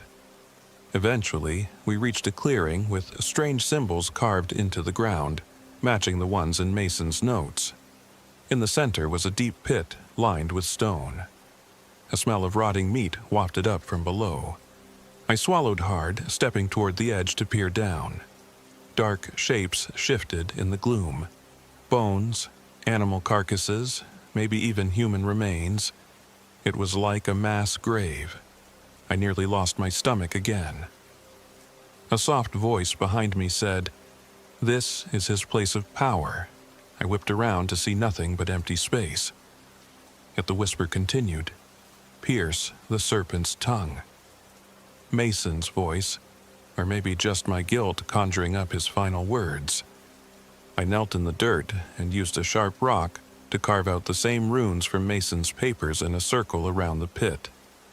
My hands trembled so badly that the lines were uneven, but I kept going, driven by the desperate hope that this would help me confront Azazel. The next part, the note said, was to lure him into the circle and strike at his tongue. I assumed that meant literally injuring him in some symbolic way. It felt insane, but it was the only lead I had. Dusk, or whatever approximation the forest gave, settled in. Bruno and I crouched near the circle, the hush of the hollow pressing down on us like a storm about to break. My mouth was dry, my stomach empty. I was half certain we were going to die. The dog whined softly, looking at me with trusting eyes. I placed a hand on his head. "I'm sorry," I whispered. "I won't let him have you." I don't know if it was minutes or hours later that Azazel appeared. He emerged from between two twisted oak trees, a sliver of moonlight catching the horns on his head. This time, he looked more demonic. Eyes black, horns prominent, and wearing a black suit that shimmered like oil. A mockery of a funeral suit, maybe. He gave me a wide grin. "You've made your choice, then," he said. "No trade, no offering." I stood, moving so that I was just behind the circle I'd carved. "Come closer. If you want me, come get me." Azazel's grin twitched. "Brave mortal," he whispered. "I do love your defiance." He strode forward casually, as if curious about the shapes in the dirt. Then, without warning, he lunged for Bruno, faster than I could blink. But Bruno darted back, snapping at his outstretched hand. Azazel made a sound like a hiss. He turned his attention back to me, stepping right into the circle. The moment both his feet were inside, I sprang forward, with the broken tent pole I'd kept hidden behind my back. A jagged, sharp piece of metal at the end was the only real weapon I had. I plunged it at his throat, aiming to pierce the serpent's tongue in the only literal sense I could think of, maybe sever his ability to speak or to curse. He moved with inhuman speed, but I managed to slice his cheek, black blood oozing out with a sizzling sound. The stench that rose made my eyes water. He grabbed the tent pole, roaring in anger. The circles seemed to glow faintly, or maybe that was my imagination. We struggled, both of us straining for control. His strength was monstrous. The air around us grew thick with sulfur and heat, and the ground trembled. My arms burned with agony as I pressed forward, nearly losing my grip. Azazel laughed, even as his black blood slicked the metal. Bruno snarled and lunged at his ankles, forcing him to sidestep. At last, I felt the makeshift spear slam into Azazel's throat, near his collarbone. He let out a strangled roar. Something tore with a sound like ripping fabric. For a second, everything froze. Azazel's expression turned from triumphant to outraged disbelief. Then he lurched back, gurgling as black ooze poured from the wound, sizzling on the ground and forming acrid steam. I staggered backward, adrenaline surging. The circle of runes on the ground flared with a strange light, or so it seemed, and Azazel sank to one knee, hand clutched to his wound. "You," he snarled, blood dripping over his lips. "This won't free you." I refused to let up. I lunged again, driving the broken pole deeper, pinning him momentarily to the dirt. He shrieked, the sound echoing all around. Bruno barked in a frenzy, snapping at Azazel's shins while the devil flailed, black spittle spraying from his mouth. I heard a tearing sound like bones snapping, saw his horns crack and splinter. Then, in a final convulsion, he collapsed, half sunken into the ground as if something was dragging him under. For a moment, I thought it was over, that I'd killed him, or at least banished him to whatever pit had spawned him. I collapsed, breathing in shudders, while Bruno limped over to press against my side. We waited, the forest eerily quiet. The shape on the ground was still. The suit, the horns, the face, all melting into a sludge that seeped into the soil. When the trembling in my limbs subsided enough for me to stand, I had this wild hope that the forest would suddenly return to normal, that the exit would appear, the roads would make sense. I'd see sunlight. But instead, all I got was a heavy stillness. The twisted trees remained twisted, the sky was black, and the smell of sulfur lingered like a curse. I decided to try anyway. I picked a direction and started moving, supporting Bruno when he needed it, ready for the forest to loop me back once again. At first, it did. We reached a stream that seemed out of place, then found ourselves near the pit with the runes again. But with every attempt, I sensed the invisible barrier weakening, as if the hollow was losing its grip. The sky began to lighten at the edges, pale dawn creeping in. Treetops parted, letting in faint streaks of color. I pushed forward, ignoring my body's exhaustion. Step by step, we left that cursed place behind. I don't know how long we walked, but at some point, we stumbled onto a gravel road that definitely hadn't been there before. My relief was so strong that I almost cried. Over the next rise, we found an old volunteer fire station, and beyond that, a small local highway. Some men wearing bright orange vests approached, part of a road maintenance crew. They gawked at me, filthy, blood-stained, half crazy with thirst. One of them ran over, calling for help. I remember crumpling to my knees, Bruno whining softly, and a wave of relief as they offered me water. One of them asked, "Where'd you come from?" But I couldn't form the words. The last thing I saw before passing out was the red lettering on the side of a parked truck that said, "Welcome to Orange County, Indiana." We had emerged miles away from where I'd parked, from any part of Hoosier National Forest I'd ever known. They took me to a small emergency clinic in a nearby town. Bruno never left my side, though the medical staff wanted to check him over in a separate area. I insisted on being present as they examined the stitches on his flank. The staff murmured among themselves about how clean and precise the surgical work was. They asked me who had treated him. I just shook my head. What could I say? I gave statements to the local authorities, telling them about my lost Jeep, the part of the forest I'd gone into, and my encounter with a madman. I claimed Mason had attacked me, that it ended in a fire. Anything to explain the burn on my arm, the fresh scars, the circle in the ground. I didn't mention Azazel or the impossibility of the hollow's shifting trails. They wouldn't believe me, and I wasn't ready for a psychiatric hold. They humored me, said they'd look into it, but they seemed more concerned with my dehydration and bruises. A few days later, I returned with a police officer to the general area where I swore my Jeep was parked. We found no sign of the Jeep, no sign of my campsite, just an old, rusted fence and a private property boundary. The police concluded that either my vehicle had been stolen or I had some mix-up from dehydration and stress. They never found any remains of Mason. I wish I could say the story ended there, that Bruno and I put it all behind us, but something followed us out.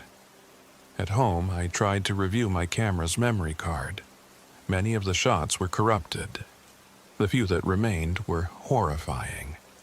Pictures of me sleeping, a figure with horns standing over me, the flash reflecting off its black eyes. Pictures I never took.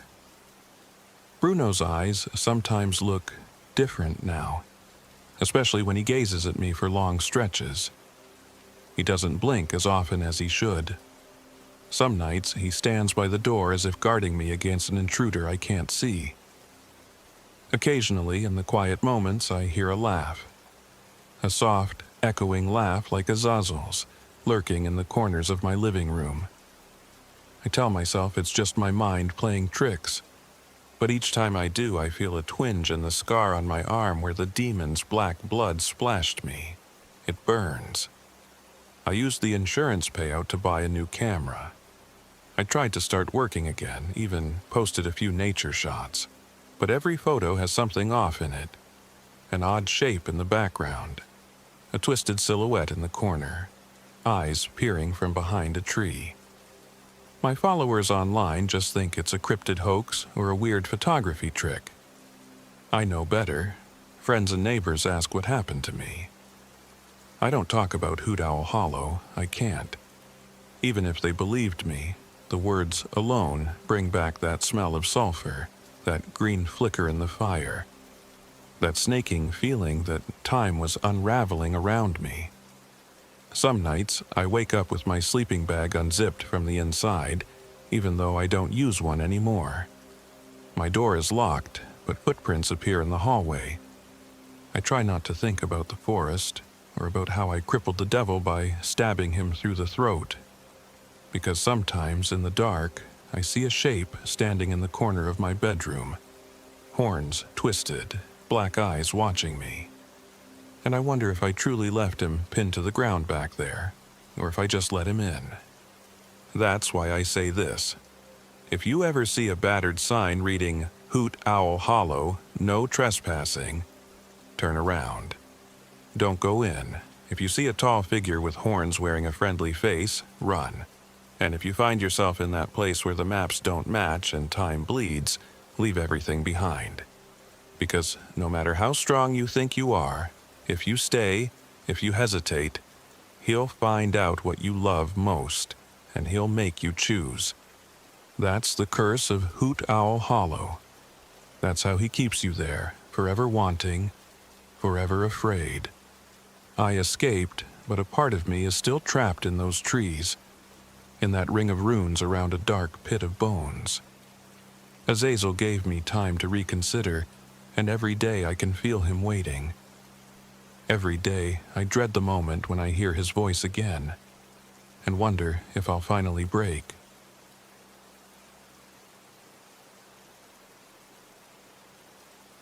My name is Daniel Grayson.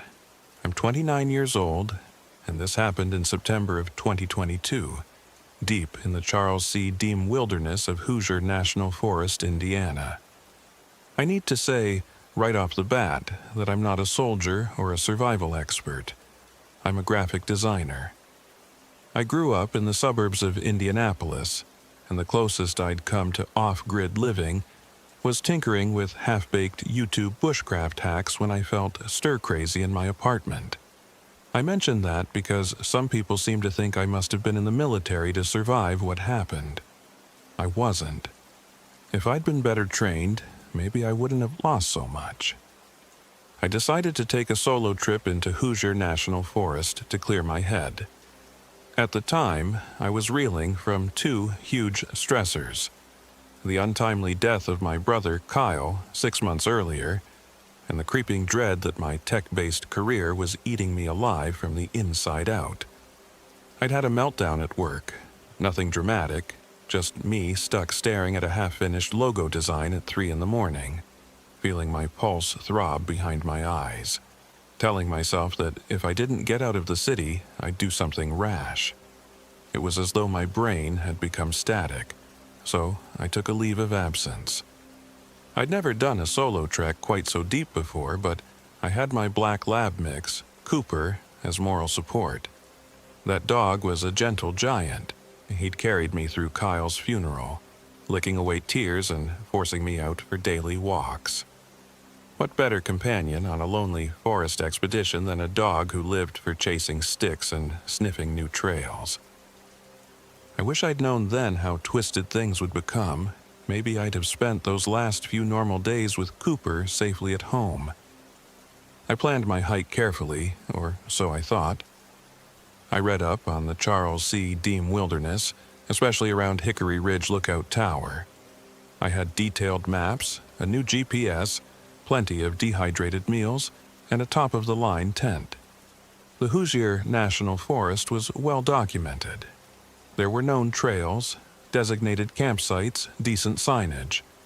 But the wilderness area was still large enough for people to get lost, and I wanted to lose myself in it for a while. Just not literally. On the morning of September 5th, I parked at the Hickory Ridge trailhead, slung my pack over my shoulders, and coaxed Cooper out of the passenger seat. He wagged his tail furiously at the sight of the towering trees. The air was still, but it was perfect. Early autumn, with a crisp breeze that smelled faintly of leaves preparing to turn. I left my phone on airplane mode. I wanted to record my journey, maybe snap some pictures, but I didn't want to be reachable. Not by my boss, not by my mother who'd remind me of everything that needed doing back home, not by well-meaning friends. This trip was mine. I locked the car, tucked the keys in my backpack, and we headed down the trail. At first, everything was normal, peaceful. I worried that maybe I'd find the forest too quiet, or that I'd be overwhelmed by my own thoughts. But instead, a sense of calm washed over me. Cooper sniffed at tree trunks and trotted ahead, occasionally glancing back to make sure I was following. He couldn't contain his excitement at first, dashing in wide loops until I whistled him back. I walked for a few hours, letting the day pass. The sky was a gentle blue, and a hush lingered in the forest. No other hikers passed me. I only spotted a single father and son who seemed to be finishing their trip. They didn't say much, just nodded politely. After they were gone, it was like the woods swallowed all evidence of other humans. I set my first camp near a small stream that I'd spotted on the map. It was unnamed, just a little trickle over some rocks, but clear and cold. I let Cooper drink his fill and filled my water bottles to filter. Evening arrived quietly. I pitched my tent and built a small fire using deadwood from the forest floor. Cooper settled on a patch of grass, chin on his paws, content to watch the sparks. It felt like real peace for the first time in months. I made freeze-dried chili for dinner and shared a few bites with Cooper. I tried not to think about Kyle, but the memory pushed forward regardless. He and I used to camp with our dad years ago, making s'mores and telling lame ghost stories. That memory hurt, but also felt strangely healing. When the darkness grew thick, I crawled into my sleeping bag, unzipped enough so Cooper could nose me if he needed to get out. He typically slept just inside the tent on his own pad. My last rational thought that night was that the forest was almost too quiet. No owls, no crickets, just silence. I woke at dawn feeling chilly. When I sat up, I noticed my sleeping bag was empty. And by that, I mean I wasn't in it. The bag itself lay spread open on the ground, unzipped from the inside, as if someone had crawled out and placed it neatly. But I was only wearing my thermals, no memory of getting out in the night. I rubbed my eyes and stood to check on Cooper. He wasn't in the tent. Outside, the fire pit was cold ash. The sky was dull gray with the first hints of sunrise. Anxiety prickled through my chest. Why would I have unzipped my sleeping bag in the middle of the night and gone outside? I didn't remember. Maybe I was sleepwalking? Shaken, I called Cooper's name. No response. My anxiety sharpened. I swore under my breath, pulled on my boots, and crawled out of the tent. That's when Cooper bounded back into view from behind a cluster of pines, his tail wagging. He was wet, as if he'd been swimming. But the stream was shallow, no more than ankle deep. Also, I knew for a fact he hated water any deeper than his chest. I instinctively reached to pet him, ruffling his fur. He looked okay, no cuts, no limps, just a bit more subdued than usual. I told myself I must have let him out when half asleep. The unsettling part, the tent zipper, was closed when I woke up. So how did I, or Cooper, leave? I tried not to dwell on it. I heated some water for coffee and watched the day brighten.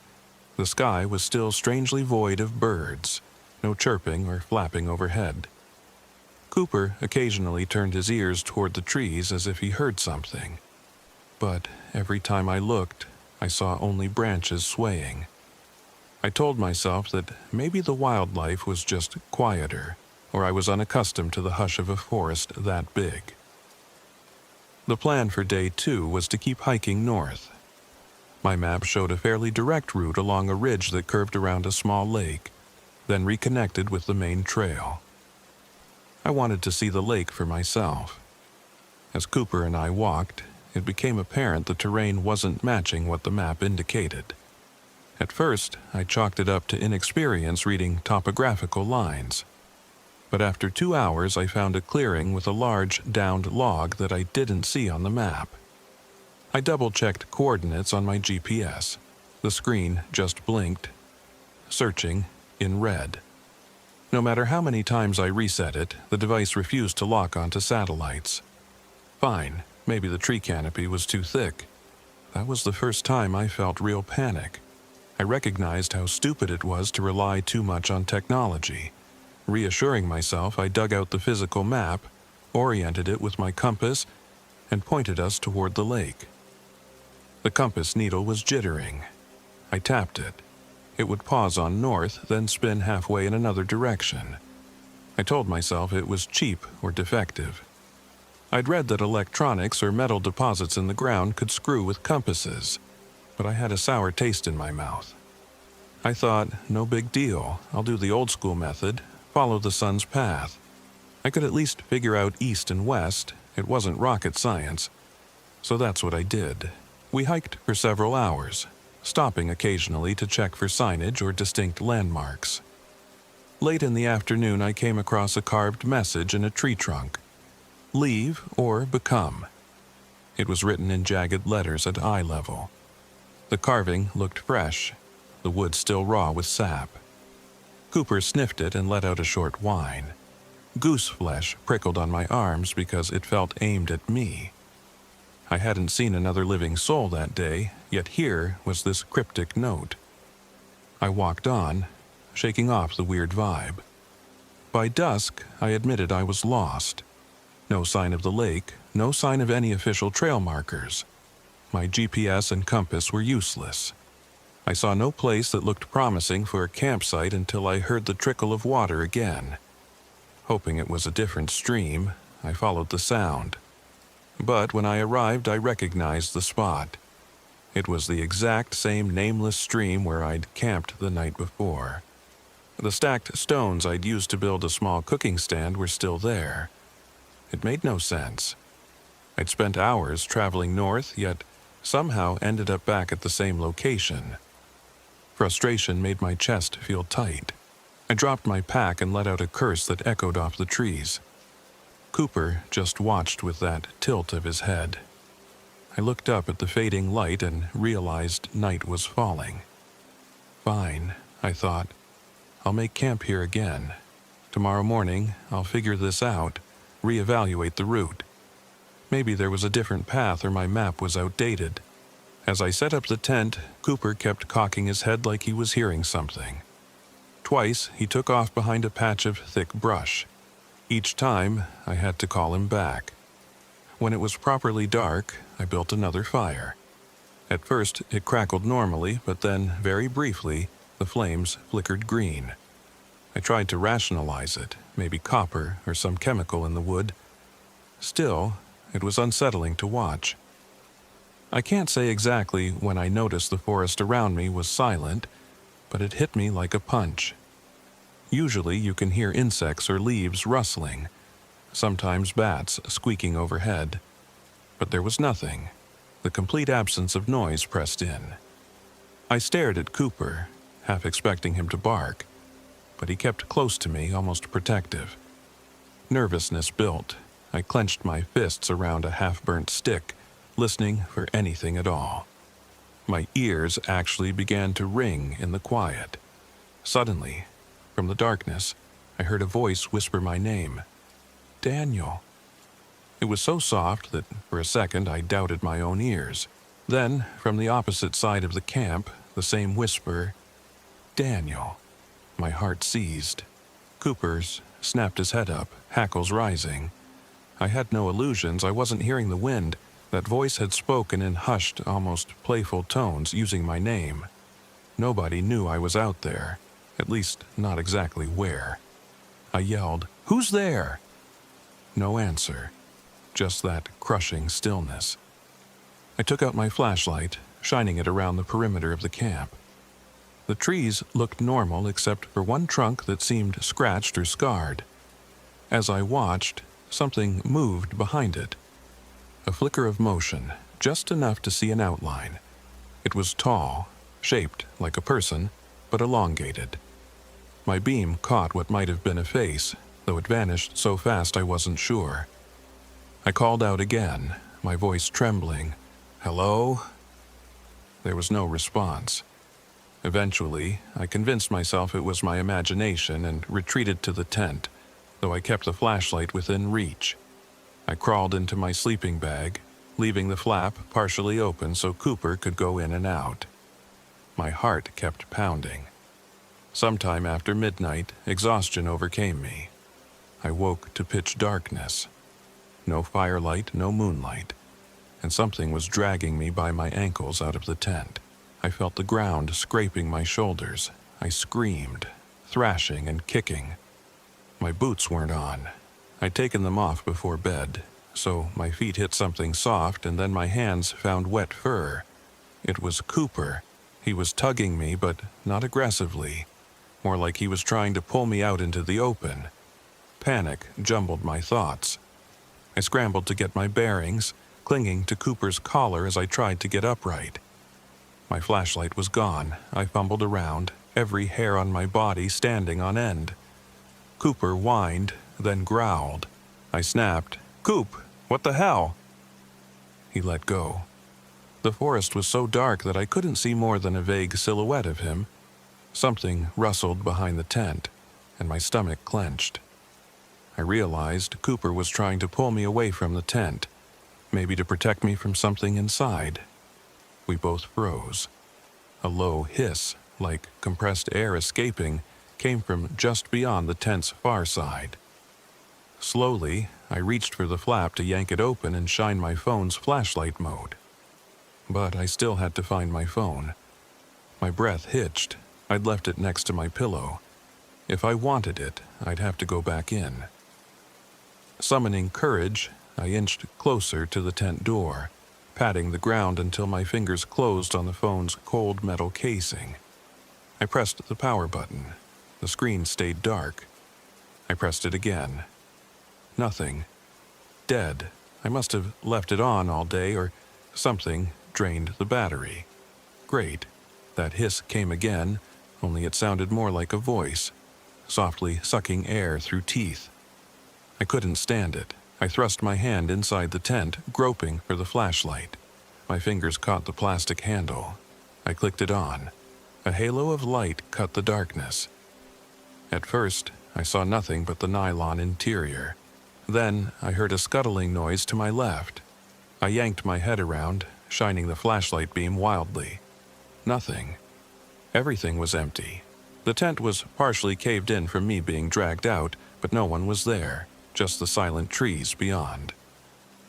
I forced myself to investigate behind the tent, where I'd heard that sound. There, in the dirt, was a set of prints.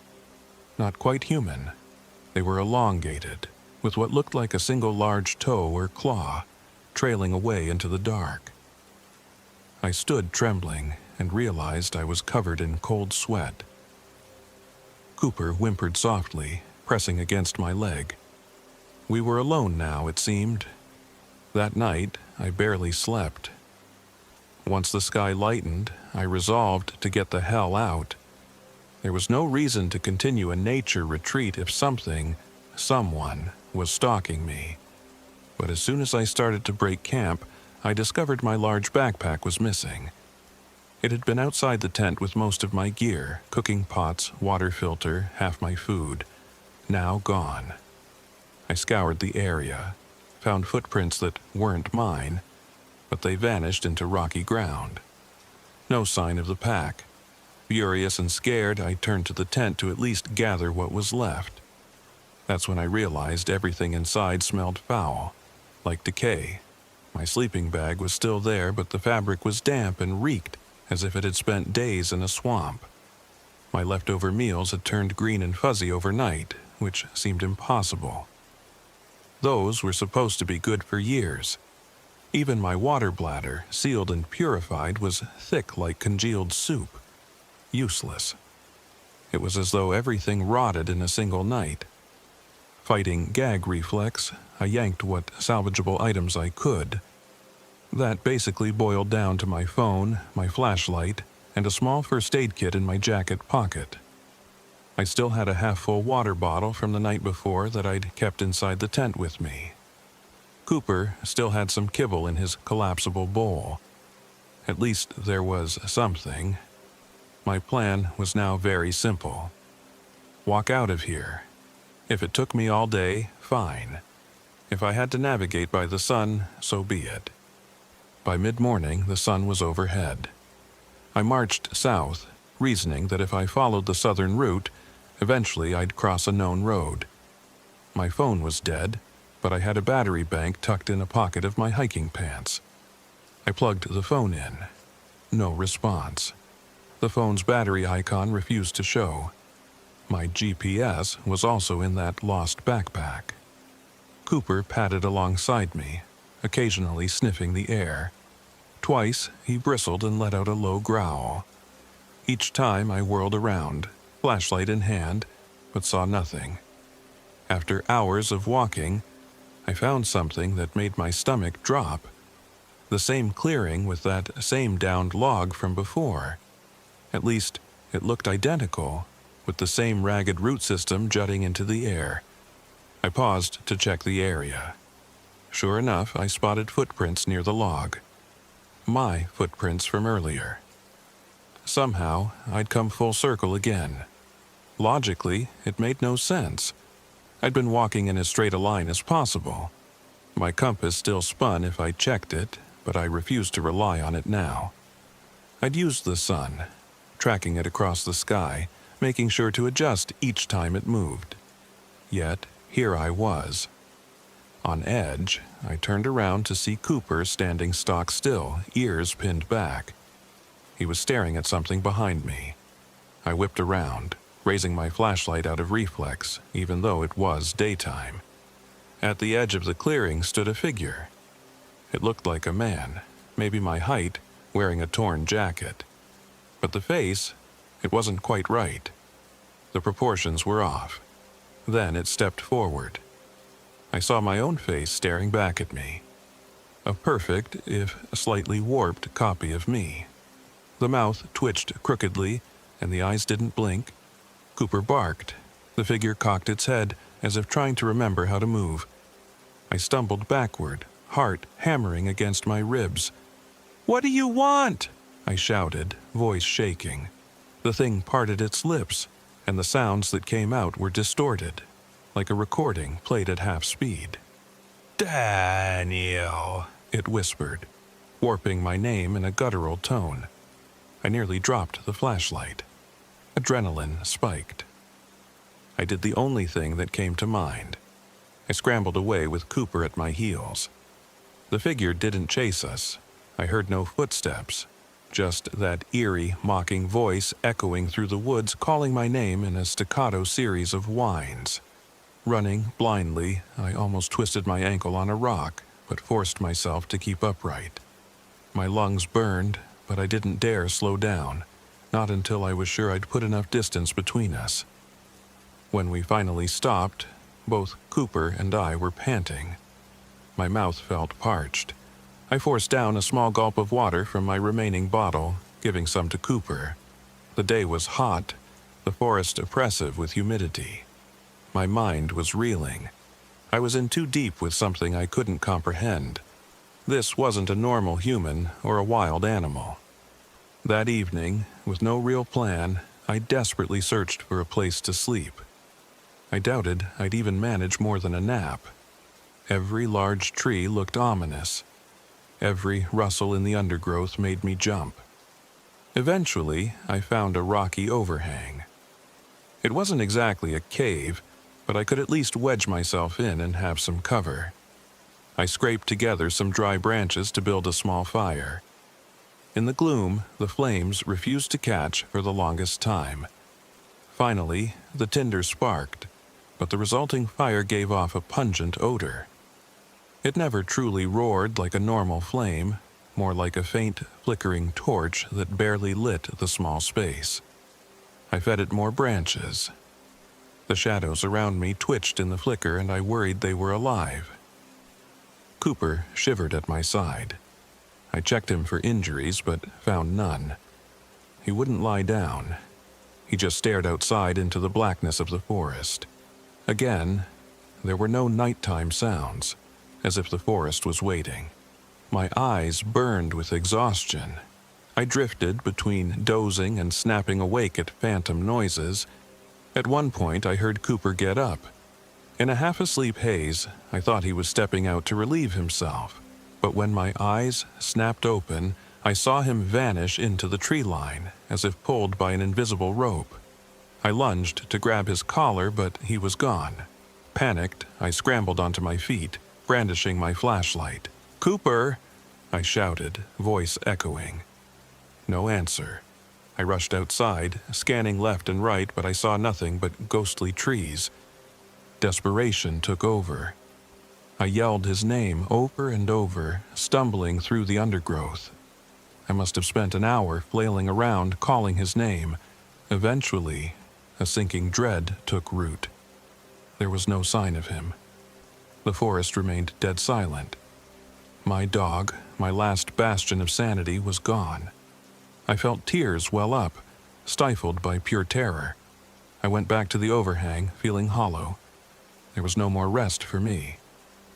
I sat with my back to the rock, eyes pinned on the darkness, waiting. At first light, I tried once more to find Cooper. I walked a broad spiral outward, calling his name. My voice grew hoarse. That's when I saw footprints in the mud that might have been from his paws, leading deeper into a thicket. I followed them. The footprints eventually disappeared on rocky ground, but I kept going, pushing branches aside, scraping my arms on briars. The air stank like sulfur. A faint humming droned in my ears. Then I found him, sprawled in a small clearing. Or I found what was left of him. My mind still wants to block it out, but it's impossible. Cooper had been skinned clean, his pelt peeled like a jacket, yet the body was still warm. Blood soaked the grass, pooling around the limp carcass. I won't lie, I vomited on the spot, tears burning down my cheeks. My legs trembled so violently that I collapsed. I crawled to him on hands and knees, sobbing, not believing it was real. Everything about him was so raw.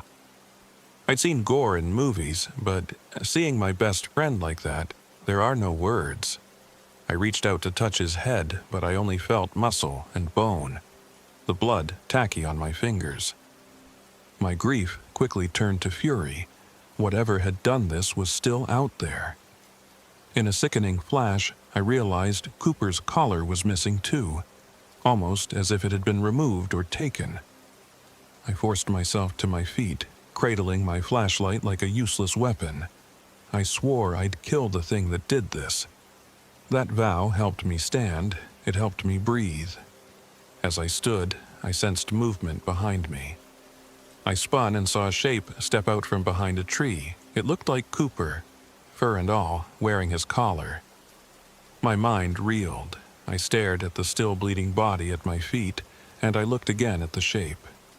It was an exact replica of Cooper, except it moved stiffly, blinking too little, eyes reflecting a pale gloss in the morning light. For one insane moment, I almost believed it was him. I whispered his name. The creature's mouth opened in a dog-like smile, then parted far too wide. A guttural, half-human voice said, "Daniel." I screamed, stumbling back. My boots slid in Cooper's blood, nearly toppling me. The creature, wearing my dog's skin, took one halting step closer. It wasn't right. The legs bent at strange angles. The muzzle twisted out of sync. My head spun with confusion and horror. I lunged forward, swinging my flashlight like a club. The thing skittered backward faster than I expected, letting out a low, rasping laugh. A laugh from the mouth of what looked like my dog. In a surge of rage, I fumbled with a small folding knife I kept in my pocket, flipping it open. The creature cocked its head, as if curious, then retreated into the dense trees. Trembling, I wanted to chase it, but fear rooted me in place. I still clutched that small blade, blood from Cooper's mutilated body dripping off my pant legs. My sobs broke any silence left. Eventually, I turned away, leaving my dog's body behind, tears streaming down my cheeks. I'm not proud of that. But I was falling apart. I don't recall how long I wandered that day. Time got strange. The sun never seemed to shift in the sky. My throat burned from thirst, so I forced down the last of my water. My stomach howled with hunger, but I ignored it. I saw illusions, shapes sliding between trees, flickers of my own reflection darting behind me. Several times I heard what sounded like my brother Kyle's voice calling to me, telling me to keep going or follow the black dog. But the black dog was a monster now, a stolen face. I didn't dare follow it. Eventually, near dusk, I found a cave, more like a rocky mouth in the side of a small hill. A rancid smell wafted from inside, but I had nowhere else to go. It was starting to rain, droplets pattering the leaves. The temperature dropped, and I had no shelter. My tent was back near the stream, or stolen. My sleeping bag was rotted and ruined. Lightning flickered in the distance. No choice. I braced myself, easing inside. The smell intensified. A sick mixture of mildew and something else, metallic, like blood. The passage was short, opening into a larger chamber about the size of a living room, lit only by my dim flashlight. I scanned the walls, horrified to see carvings of faces. Human faces, dog faces, deer faces. They were roughly etched into the stone, with deep grooves for mouths and eyes. And near the back, I found something like an altar. Rocks arranged around a mound of fur, scraps of cloth, and bones. My entire body went cold. I recognized one item, Cooper's collar. My breath caught. I moved closer, shining the light, and there was the name tag. Cooper. I don't know what possessed me to do it, but I lunged forward, yanking the collar free. Underneath, I saw lumps of decaying flesh. The sight sent me staggering back. Then I saw a reflective glint. I angled the beam of my flashlight and realized it was a phone. Not mine, but someone else's. Possibly from another unlucky hiker. I grabbed it. It felt slick with grime. There was no battery left in it, of course, but maybe someone had recorded something.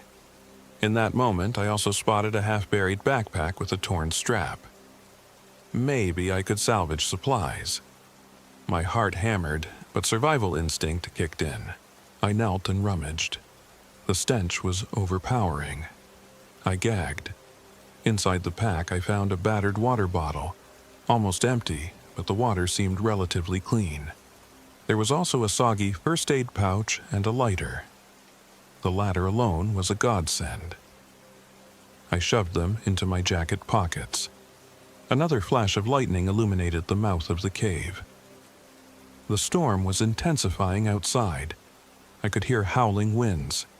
The dryness of the cave was the only advantage, but it reeked so bad it was almost unbearable.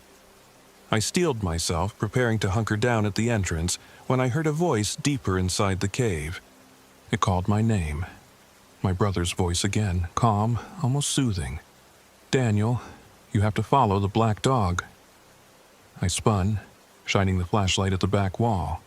No one was there. Then I heard it again, echoing. "Daniel, do you remember when we were kids?" My heart pounded.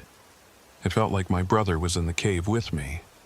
But Kyle was 6 months in the grave, a victim of a drunk driver. Whatever was speaking now was not him. "Stop it!" I shouted. The words bounced off the stone walls. The voice laughed softly, then changed pitch, like a radio cycling through stations. It became my mother's voice, calling me to dinner. Then an old friend from high school. Then something else. Deeper, more bestial. The final voice was my own, whispering, "Get out, get out, get out." My flashlight started to flicker. Terrified, I backed toward the entrance, unwilling to stay in that vile chamber. But the storm outside was raging, sending sheets of rain across the forest floor. Thunder shook the ground. A monstrous shape appeared at the cave opening, a silhouette with elongated limbs. My heart lurched. Was it the same thing I'd seen wearing my face? Lightning flashed, and I caught the outline of something with a twisted spine, just tall enough to scrape the cave ceiling. In the brief flicker, I saw a half-rotted deer's head perched on top of a man-like body, but it kept distorting like the world's worst optical illusion. I was cornered. Fight or flight. I whipped out my folding knife and advanced, insane with fear and anger. "What do you want?" I screamed. The thing hissed, a sound like air escaping from a balloon. Then it scuttled sideways, letting out a series of pops as its joints seemed to rearrange. Another bolt of lightning lit the cave mouth, and I saw it hold out an arm that ended in claws. The stench grew unbearable. I thought I might faint, but adrenaline kept me upright. The creature rushed me. I slashed wildly. My blade connected with something, meeting resistance. A screech filled my ears, making me stumble. In the next flash of light, the shape withdrew, clutching a gash in its side. I saw black, viscous fluid drip onto the stone. My mind reeled. Did I actually hurt it? I lunged forward again, unthinking, letting out a raw yell. My knife struck a second time. The creature staggered back, colliding with the altar behind it. Stones clattered. Before I could press the advantage, my flashlight cut out entirely. Darkness swallowed everything. I heard scrabbling, the creature's rasping breath echoing. Then something slammed into my shoulder, sending me sprawling. My head cracked against the rocky wall, leaving me dazed. I clutched my knife so tightly my knuckles burned, but I couldn't tell if I dropped it. Disoriented, I lashed out, but my hands found only damp air. Lightning flashed again, revealing the creature now slumped near the altar, its form flickering from the deer-headed monstrosity to something that looked vaguely human, to something else entirely. A series of illusions flickered. The last shape I saw was Cooper's silhouette, his eyes glinting eerily, blood dripping from the corners of his mouth. I screamed again, hurling the knife. The creature twisted aside, letting out a bone-rattling wail that reverberated in the cramped space. Then it disappeared deeper into the cavern, out of sight. My flashlight still refused to turn on, so I fumbled for the lighter I'd found in the backpack. After 3 tries, I sparked a tiny flame. It lit only a small radius. The storm raged at the cave's entrance, thunder rolling. I stumbled over the rocky floor, making my way toward that rancid altar. A plan seized me. If I could burn it, maybe I could drive the creature out or kill it, if it was connected to that pile of carnage. With trembling hands, I sprinkled a few drops from the battered water bottle, hoping it was maybe liquor or anything flammable, but it was just water. Then realized I had no fuel. But I had some cloth from the scattered items. I tore it up, tried to wad it into a makeshift torch. With the lighter held to it, I got a small flame going, though it sputtered in the humidity. I used that flickering torch to set the piles of rotted fur alight. One of the items must have been doused in something flammable or oily, because it caught quickly. Fire blossomed, crackling higher than I expected. A rancid, black smoke billowed. I covered my mouth and nose, eyes watering. The smell was pure hell, but it did what I'd hoped. The chamber lit up, revealing the full ugliness of that unholy shrine. Bones, rotting flesh, tattered clothing from who knew how many victims. The stone faces carved into the walls glared down, contorted in silent mockery. I heard that screech again, from somewhere deeper in the cavern, as though the flames were causing it pain. I didn't wait. I tore Cooper's collar from the altar, stuffed it into my jacket, and staggered out into the storm. Rain pummeled me instantly, lightning crashing overhead. My mind was half gone with terror and grief. I just knew I had to run. So I did, blindly, heedless of the branches slashing my arms, the mud sucking at my boots, the water streaming into my eyes. I ran until I couldn't feel my limbs. At some point, I realized the sun was rising. Had I been running all night? Time seemed meaningless. I kept glimpsing shapes behind the trees, hearing whispery echoes. but I never paused. The ground felt uneven and strange, as if it rearranged itself beneath my steps. When my strength finally gave out, I collapsed face first into the muddy ground. My lungs felt like they were splitting.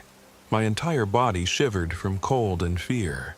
I fought the urge to black out, telling myself I had to keep going, that I'd soon find a road or a ranger station. That's the last thing I remember before waking up to a man's voice calling my name. Not a monstrous hiss, but an actual human voice. I opened my eyes to see two men in bright orange rescue gear standing over me. One had short gray hair, the other was younger, maybe mid-30s.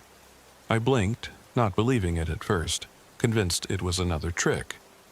But they reassured me softly, telling me I was safe. They gave me water, wrapped me in a foil blanket. I remember babbling about Cooper, about the creature, about how I'd burned the cave. They exchanged looks.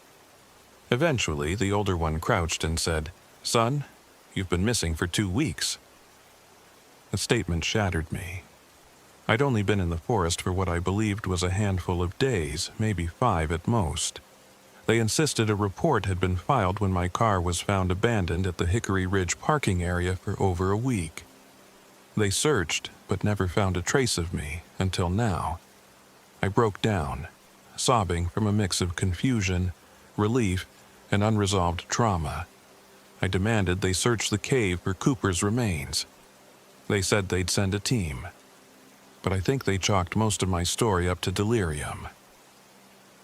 A short while later, a helicopter arrived, airlifting me to a nearby hospital. My body had severe dehydration and hypothermia, plus a nasty concussion. I spent the next 2 days in an exhausted daze. The local authorities and a park ranger interviewed me. I told them everything: the rotted supplies, the shape-shifting creature, the weird illusions, Cooper's death. They took statements but seemed unconvinced.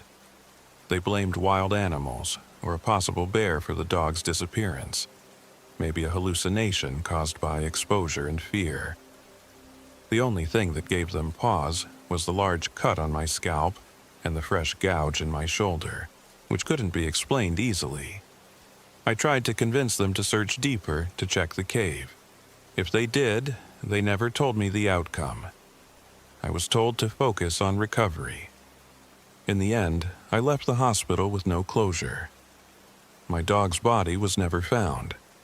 Some part of me raged that I'd abandoned him to that vile place. At night, I still see him in my nightmares, wagging his tail until he turns around and I realize his pelt has been peeled off. I wake up screaming. I keep Cooper's collar, the only physical proof I have. Sometimes I squeeze it in my hands just to remind myself that I'm alive. They say time does strange things to the mind, especially under stress. But no psychologist can explain the intricacies of what I went through, nor the phone on which I later discovered a 12-minute video in my photo album dated halfway through my disappearance. The video shows me from above, lying in my sleeping bag, eyes half open but obviously asleep. The camera must have been hovering over my head, or someone was standing on the ceiling. In the final seconds of the video, the frame shakes violently and a raspy whisper says, "Still wearing your skin just fine, Daniel," before it cuts off. I can't watch it anymore. I tried to show people. Some claim it's a hoax. The authorities aren't interested. I've been home for 4 weeks now. Physically, I'm healing. Mentally, I'm not sure. I don't leave my apartment much. My reflection in the mirror feels off, like there's a millisecond delay when I blink. Sometimes, in the corner of my eye, I see a tall, flickering shape in my bedroom mirror. But when I turn to look, it's gone. The doctors say it's PTSD or a stress-induced visual disturbance. But sometimes, I wonder if that thing took more from me than I realized. All I know is that Hoosier National Forest isn't safe. At least, not for me. Something old lives there. Something that can wear your face or your dog's body. It nearly took my life. Some nights I wish it had, because now I see that reflection in every empty window, wearing my face like a mask. I close my eyes and I'm back in that cave, tasting blood in the air. The quiet whisper of my name drifting through the stone walls. If you ever hear a voice in the woods calling your name in your own voice, run. And if your dog's eyes look a little too pale, or if you turn around to find your backpack missing and your supplies rotting overnight, don't wait until it's too late. The forest can swallow you. Then it'll wear your face while you slowly go insane, chasing echoes of yourself. Some nights, I question if I ever truly left that place. I've learned this much. If you see yourself out there, turn around and never, ever look back. Because once that thing sets its sights on you, it might follow you home. And worst of all, if you lose someone you love to it, you'll never know for sure if the version you bury is really them. I've tried to move on, to bury the memories. But sometimes, when I'm washing my face in the bathroom mirror, my reflection lags just a fraction too long, with a crooked grin I swear I'm not making. Then it catches up, snapping into place, leaving me reeling with fresh terror. That's when I remember the words I heard in that swirling mass of horror. You're already mine. I don't think I'll ever be free. And maybe that's the price for stumbling too far into the hollow, for daring to face the darkness that answers to my own name.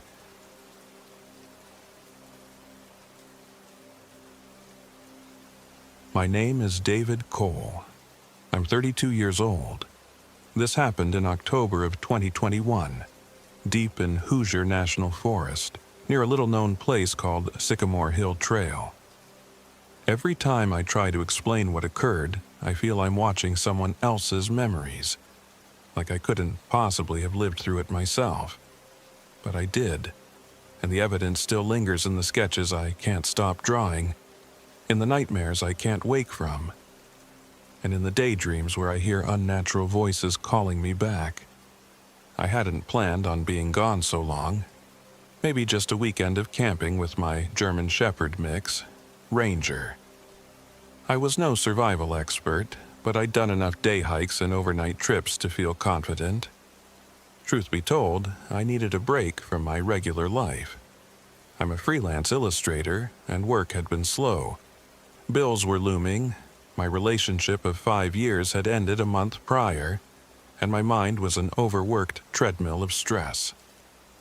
The idea of escaping into nature for a few days sounded perfect. I had no idea what waited for me in those quiet, twisting woods. Ranger and I arrived on a cold, drizzly morning, just after dawn. There's a small, barely maintained parking area off a winding back road. A single wooden sign said Sycamore Hill Trail, though trail was being generous. It was more of a rough path that eventually disappeared into the forest. I parked, grabbed my backpack, made sure my phone was fully charged, and set out with Ranger leading the way. He was excited, tail wagging, sniffing at every bush and log. Even his presence couldn't shake the uneasy feeling that whispered at the back of my mind. I wrote it off as being unfamiliar territory, or maybe just the gloom of an overcast sky. I pressed onward, passing thick trunks of old hardwood trees, oaks, maples, and towering sycamores. The forest canopy seemed to close above me, swallowing light. Within an hour, we saw the remains of an old stone chimney, maybe part of a homestead from a century ago. While it was fascinating, it also felt haunted by leftover sorrow, a kind of intangible sadness. Or maybe that was just my mood. If only I'd turned back then. By late morning, the drizzling rain had stopped, replaced by an odd silence. We found a promising campsite near a creek. The water trickled steadily, and the ground seemed flat enough for a tent. I checked my phone. No bars. I expected that out here. I'd left a voicemail for a friend, letting him know I'd be out of reach for the weekend and told him roughly where I'd be. Part of me relished not having a signal. I was sick of phone notifications, sick of social media. I wanted quiet. I pitched my tent, lit a small fire, and heated a quick lunch while Ranger curled up near the warmth. Afternoon came. That was when the first odd event occurred. My GPS app had been showing me exactly where I was since we started, but now it indicated we'd moved over half a mile away from the creek, right in the middle of some ridge. I frowned and walked around the camp, phone in hand, watching the little location dot swirl in confusion. After a minute, it flickered and froze. Then the screen went black, battery dying from 60% to 0 in seconds. No big deal, I told myself. Cheap phone, or maybe a glitch. I'd use my offline map. Except the map itself, an older printed map I kept folded in my pocket, felt useless. The trail markers and creeks didn't match the terrain I'd actually seen. My best guess was the map was outdated. But I recall a slight flutter in my chest, a tiny thrill of alarm. I decided not to dwell on it. I had an old compass so I could find my way back to the car easily enough, or so I thought. The rest of the afternoon was mundane. I explored along the creek, took some photos with my camera, and returned to camp. Ranger was uneasy. He'd wander away a few yards, nose to the ground, then abruptly jerk his head up and stare into the tree line. Each time he did this, he'd let out a low growl, lips curling back. Once, I heard something scuttling away, maybe a deer or raccoon, but some primal part of me insisted it was bigger than a deer. I tried to laugh it off, my mind spinning ghost stories, but my heart hammered in my chest. Night fell sooner than I'd expected. The canopy overhead made everything dark so fast. I started a fire. It kept dying despite the kindling being plenty dry. When it did catch, the flames flickered with tinges of blue and green. I told myself maybe there was a chemical in the wood, some fungus or sap with unusual properties. Ranger stayed close, occasionally sniffing at the edges of camp. I turned in early, figuring a good night's rest would help me settle. In the middle of the night, I shot awake to frantic barking. Ranger was gone from the tent. My first hazy thought was that an animal had wandered too close. Fumbling with my flashlight, I unzipped the tent. The forest outside was impossibly dark. The short hairs on my neck stood up at the stillness. No wind, no insect calls. Just silence. Even Ranger had stopped barking. "Ranger!" I shouted, my voice echoing. Another wave of panic hit me as I realized I was absolutely alone in the pitch black. I flicked on my flashlight and began looking for footprints or any sign of which direction he'd gone. That was when I noticed my backpack. It was supposed to be right outside the tent flap, but it wasn't.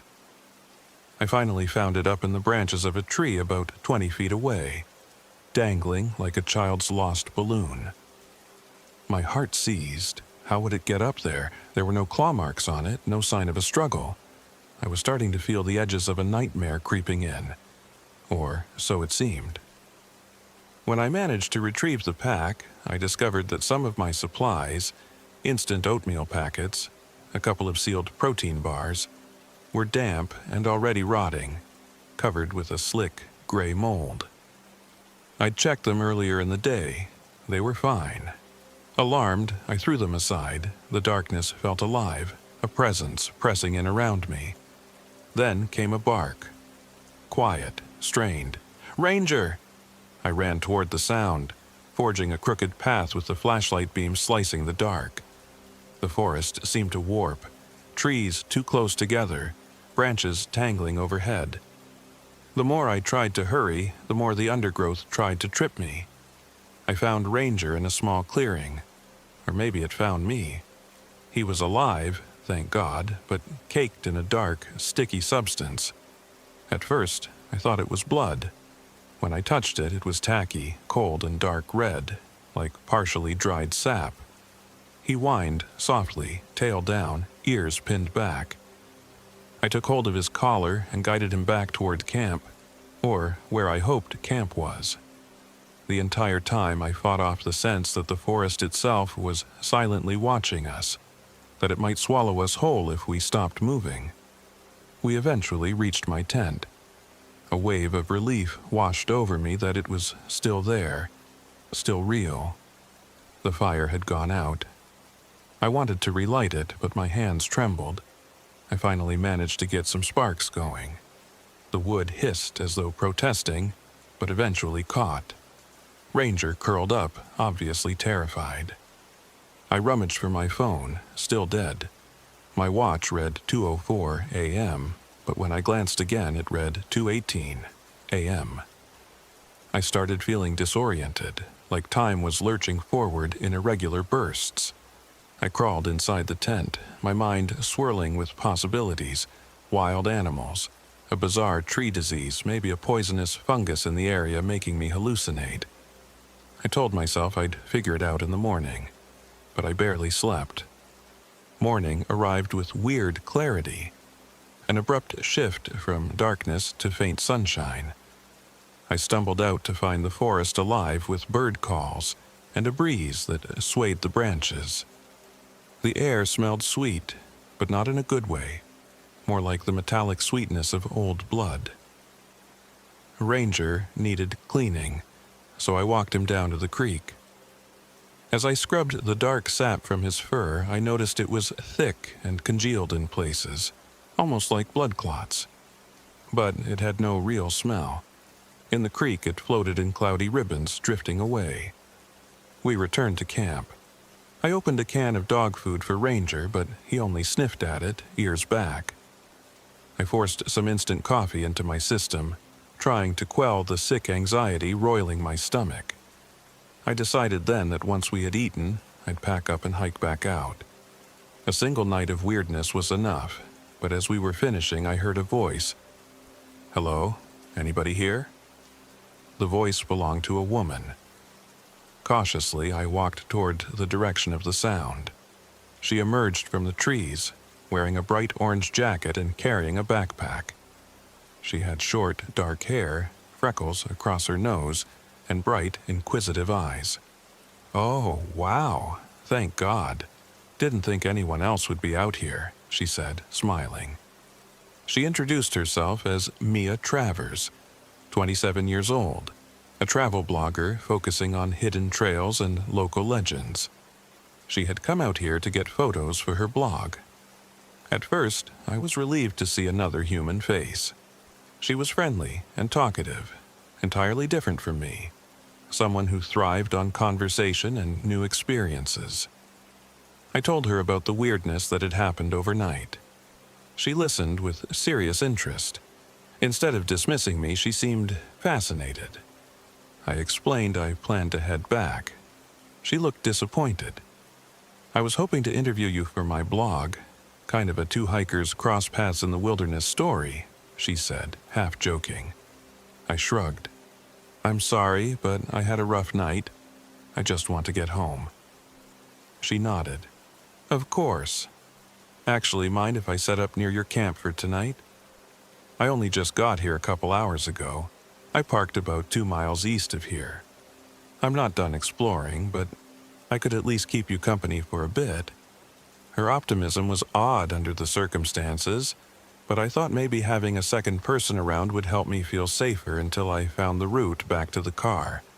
So I agreed. The rest of the morning was strangely pleasant. Mia helped me gather firewood, and I told her about the weird sap covering Ranger. She jotted down notes in a small notebook. She even took a few pictures around the campsite. By midday, I insisted we should both leave.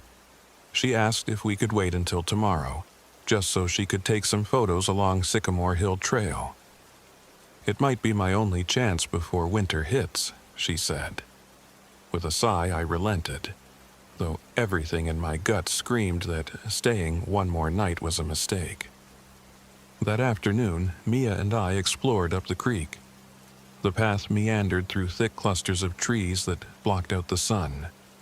She was chatty, telling me about her blog, how she'd always been fascinated by lesser-known ghost stories, how she'd once camped near an abandoned miner's cabin in Pennsylvania.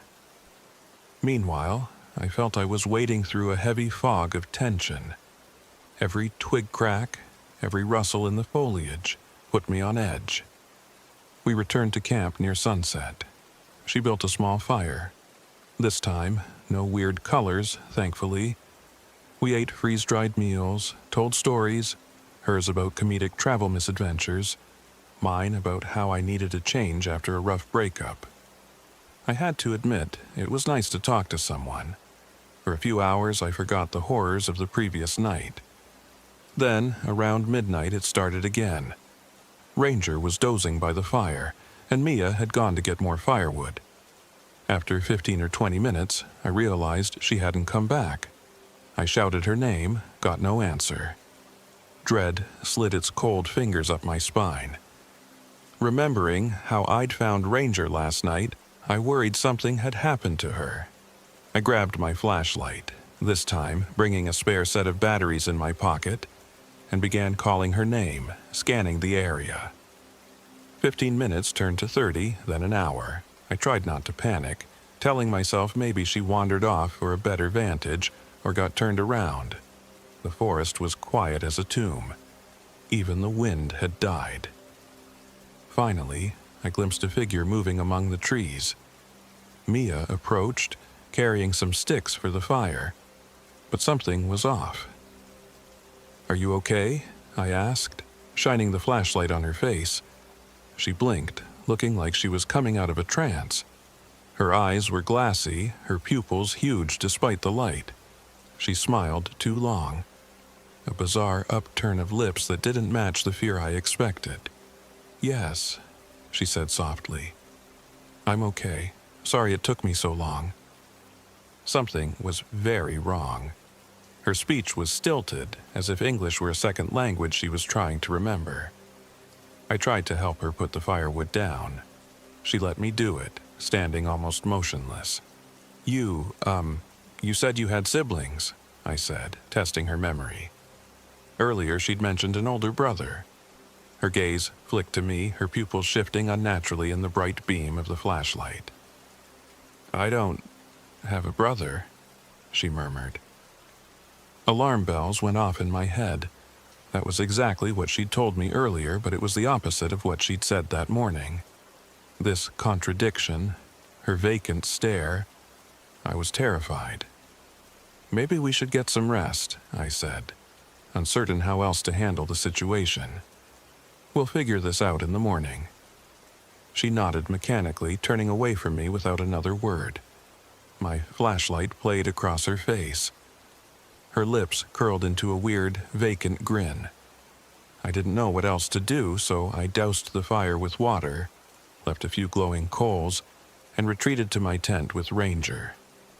Mia's tent was a few yards away. The entire time I was half expecting to hear a scream or some unnatural noise, but the forest was eerily silent. I dozed fitfully, nightmares swirling. In them, Mia's eyes filled with black sap, her mouth yawning too wide. She would speak in multiple voices layered together, telling me I owed a debt to the forest. I dreamt of Ranger howling in pain, dreamt of my own body pinned to a massive tree trunk that bled into my veins. I startled awake, heart pounding. It was nearly dawn. I scrambled out of my tent, calling for Mia. She was nowhere around, and her sleeping bag, unzipped from the inside, was laid out neatly beside her tent, with no occupant. Even creepier, it looked like someone had lain down in it, but it was completely empty. There were no footprints or signs of departure. I could feel the tension inside me ratcheting ever higher. I found Mia near the creek, sitting on a log, staring at the water. She was mumbling under her breath. Ranger wouldn't go near her.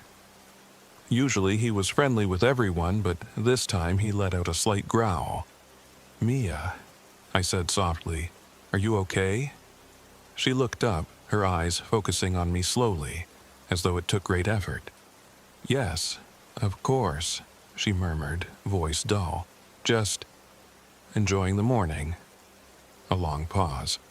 You said you want to leave. Maybe soon. I'll come with you. I nodded, forcing a smile. Even though my gut told me to run, some stubborn sense of responsibility told me I couldn't leave her alone. Yes. Let's get back to our cars. It's not safe out here. She turned her head sharply, meeting my gaze with a wide grin that sent a shiver through me. No, it's not safe. While she packed, I started to gather my things. That's when I saw footprints in the dirt, large and human-shaped, but with elongated toes, leading away from her tent and deeper into the woods. They vanished after a few yards. I felt queasy just looking at them. The stride was too long to be normal. I hurried and double-checked my gear. Some of my supplies were rotted or gone entirely. The leftover freeze-dried meal from last night was covered in a nauseating green fuzz. My canteen, once full of clean water, looked rusty inside. I couldn't shake the sense that time was unspooling in bizarre ways, accelerating decay at a supernatural rate. We finally set off, or tried to. Mia walked behind me, eyes fixed on the ground.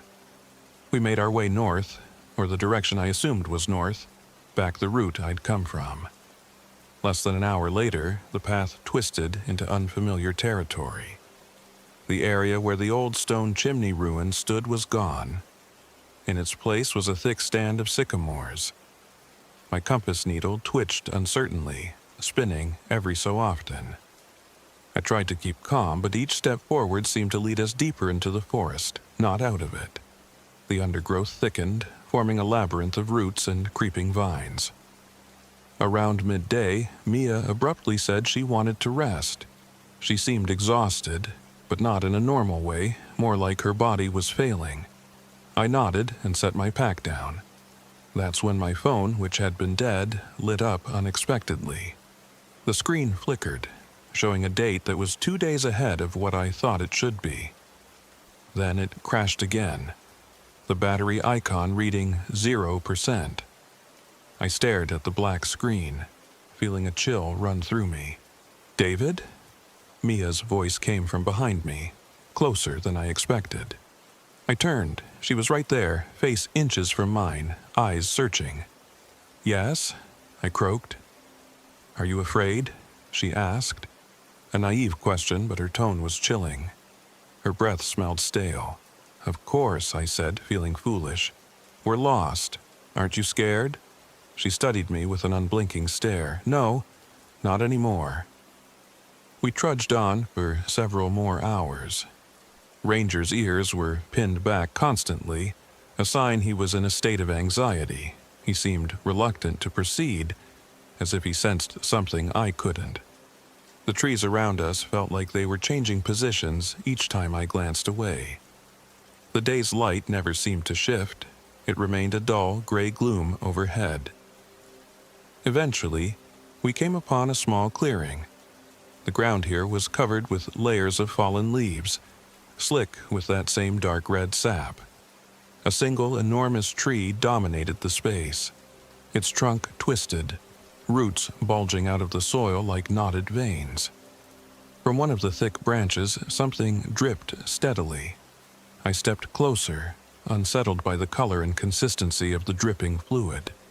It almost looked like blood. The bark itself was dark, but with deep grooves that seemed wet. It was impossible. No tree should leak like that.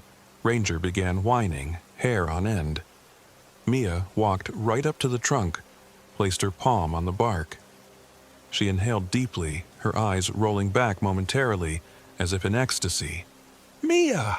I hissed, grabbing her shoulder to pull her away. She whipped around with a snarl that twisted her face into something unrecognizable.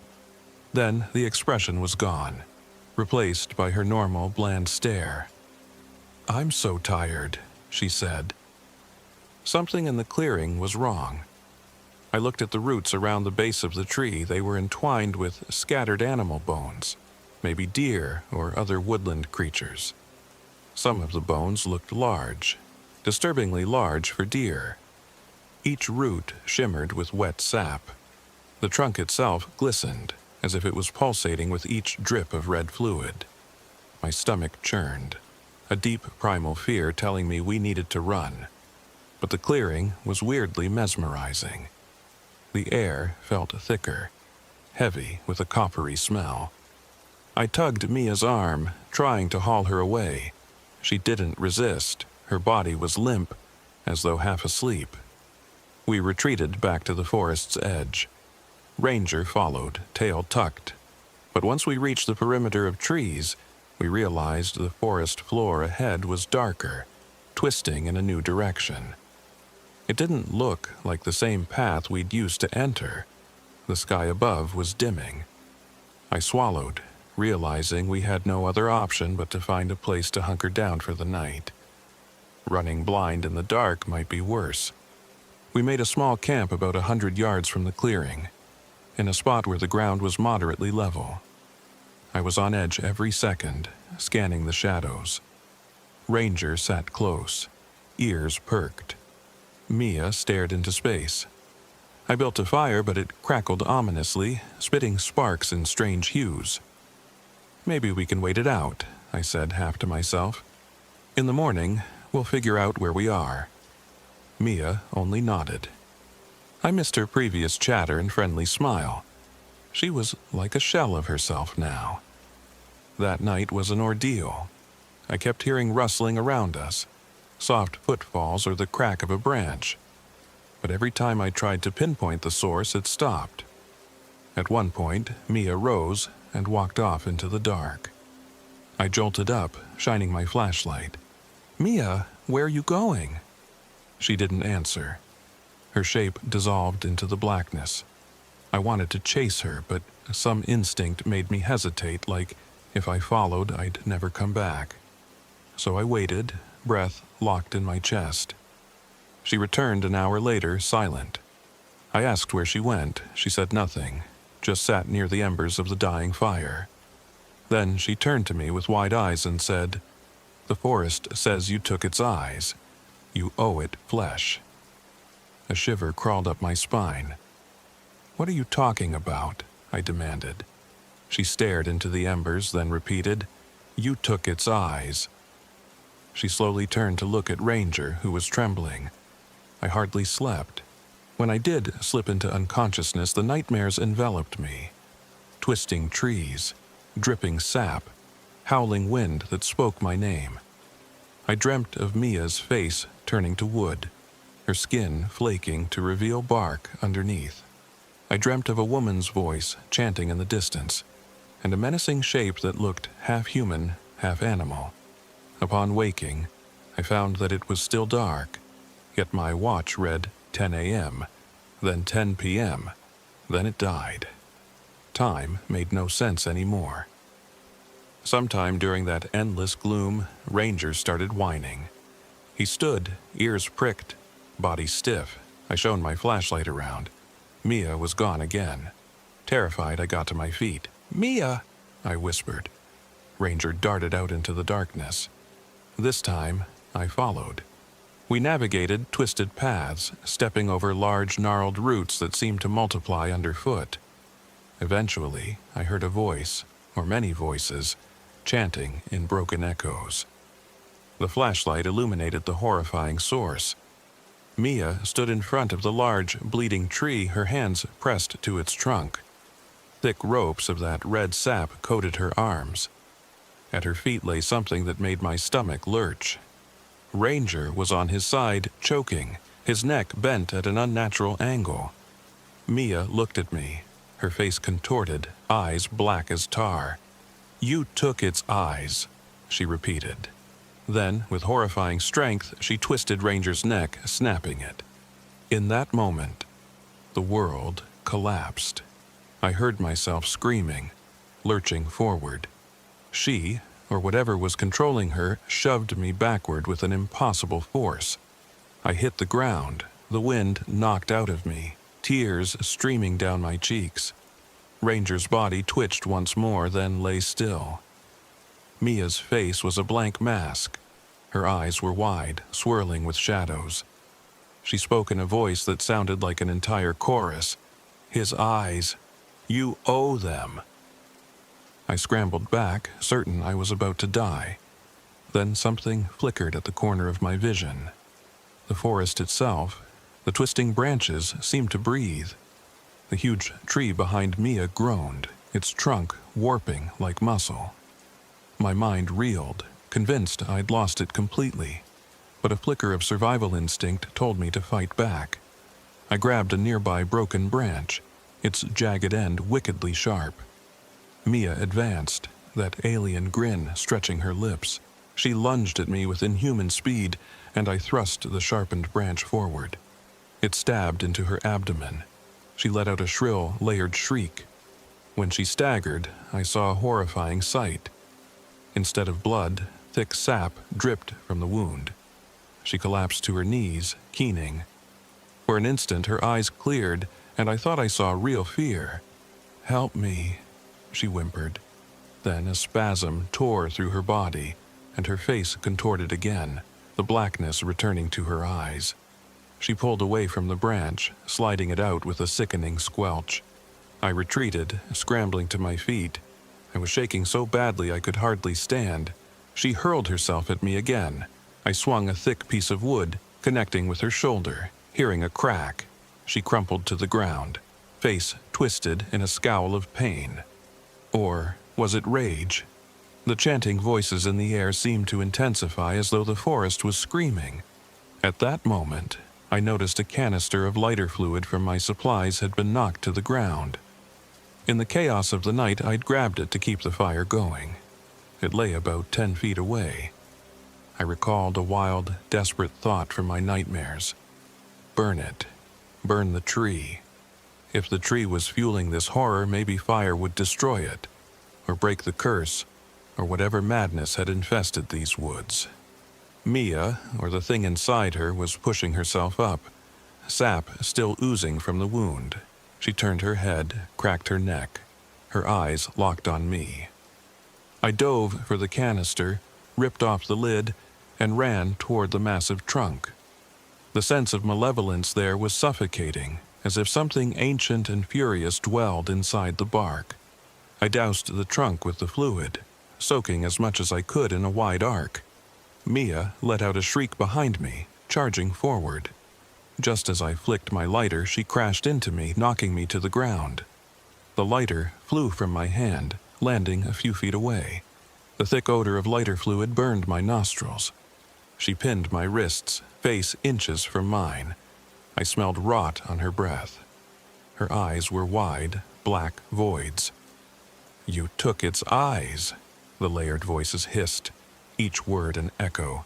I fought to free my wrists, panic flooding every cell of my body. Her nails dug into my skin, drawing blood. With a last burst of adrenaline, I twisted sideways, unbalancing her. My left hand broke free and I slammed my elbow into her face. She reeled, stumbling off me. I rolled over, grabbed the lighter. Mia recovered, shrieking, her mouth stretching impossibly wide. I sparked the lighter and tossed it into the wet trunk. For a heartbeat, nothing happened. Then the fluid ignited, flames roaring up the bark like hungry serpents. Mia let out an ear-splitting wail. The entire clearing flared with an unnatural light. The tree's sap bubbled, popping and spitting. Smoke curled up in thick, noxious waves that smelled of burnt copper. The howling wind returned in an instant, swirling leaves and embers everywhere. Mia stumbled toward the flames, or maybe away, shrieking in that maddening chorus voice. I clawed my way back, watching the trunk of the tree writhe as the fire consumed it. The forest around us groaned, as if in agony, branches flailing like frantic arms. Through the inferno, I could see shapes in the bark, faces twisted in silent screams. The moment was beyond anything I ever thought possible. Then came a flash of pure pain in my skull, like my mind was being ripped apart. I blacked out, or maybe time just shredded into fragments. I saw brief flashes, Ranger's lifeless body on the ground, Mia screaming with her arms on fire, me stumbling backward out of the clearing. Then everything spun away. I woke up on a roadside under a hazy gray sky. The asphalt was cracked, the guardrail rusted. My clothes were soaked with blood and sap.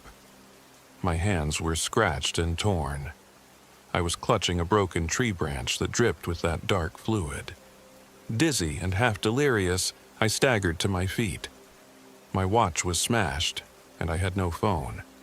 I had no idea where I was or how I had gotten there. A park ranger eventually found me, slumped against the guardrail, babbling about a bleeding tree. She told me I'd been reported missing 16 days ago. I insisted I'd only spent 3 nights out there. She gave me a sympathetic look, probably thinking I was in shock or suffering from exposure. They took me to a hospital in the nearest town, ironically near the edge of Hoosier National Forest. I was treated for dehydration, malnourishment, and multiple lacerations. No one believed my story. The official report said I must have become delirious and lost, wandering for days. They never found Mia. No mention of a second campsite, no mention of Ranger, or the horrors I'd seen. People tried to comfort me, telling me that the mind can do strange things under stress. But they didn't see the twisted wounds on my arms, or the mold that had started growing inside my pack, or the bizarre sketches that now littered my journals. I couldn't stop drawing that tree over and over, its trunk dripping red, the roots coiled around bones. Sometimes I'd draw Mia's vacant stare. Sometimes I'd draw Ranger's body, though I wished I didn't have to remember that final moment. It's been months now. Nobody really understands. They think I'm traumatized, that I need therapy, medication, time to heal. And maybe that's all true. But there's something else, a piece of that forest. Whatever was in that tree feels like it's inside me now. I catch glimpses of shifting shadows in the corners of my vision. I smell that coppery tang of sap when I'm alone in my apartment. Worst of all, I find myself drifting off, only to wake up with red stains on my hands and no memory of what I've done for hours at a time. Am I possessed by the same presence that took Mia? Or is this all survivor's guilt refusing to let me go? I really can't say, but sometimes I dream that I'm back under that night sky, the fire roaring, the trunk of that monstrous tree twisting and screaming in agony, and each time I hear the voice that's haunted me ever since. You took its eyes, you owe flesh. I never see Mia in those dreams. That might be a mercy. But I do sometimes hear her voice among the others, layered, wailing in the darkness. I still can't figure out if I destroyed that thing in the forest, or if I somehow freed it. Maybe it burned and withered with the tree, or maybe it's found its way into me, or back into the soil, waiting for the next traveler who stumbles off the beaten path. Every day, I fight the urge to drive back there, to see if I can find some proof. A crater of ash, or charred bones, or some sign that any of it truly happened.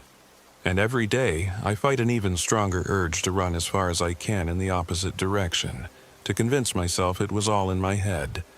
But I know the truth. The memory of Ranger's last breath and Mia's changing eyes is seared into my psyche. The horror of that night isn't just some fever dream, it happened. I lived it, and I fear that one day I'll wake up there again. Because sometimes in the dead of night, I swear I hear the forest calling my name, summoning me back, letting me know that my debt is far from settled. I haven't slept in 4 days. I'm too afraid. Every time I close my eyes, I see that tree. I see the dripping sap, the labyrinth of bones. I see Mia's hands pressed against the bark, her face contorting into something that wasn't hers. And now, in my own reflection, I see eyes that sometimes don't look like mine anymore. My only hope is that by telling this story, by putting the words on paper, I can free myself from its hold. I doubt it'll work, but I have to try. After all, if I don't, Who will believe me when it starts calling for them? When it starts whispering in their dreams, tempting them into the forest? That's why I wrote this all down. Because if you ever find yourself near Sycamore Hill Trail, you need to know the forest there is hungry. It wants something from you. Your spirit, your flesh, your mind. Maybe all of the above.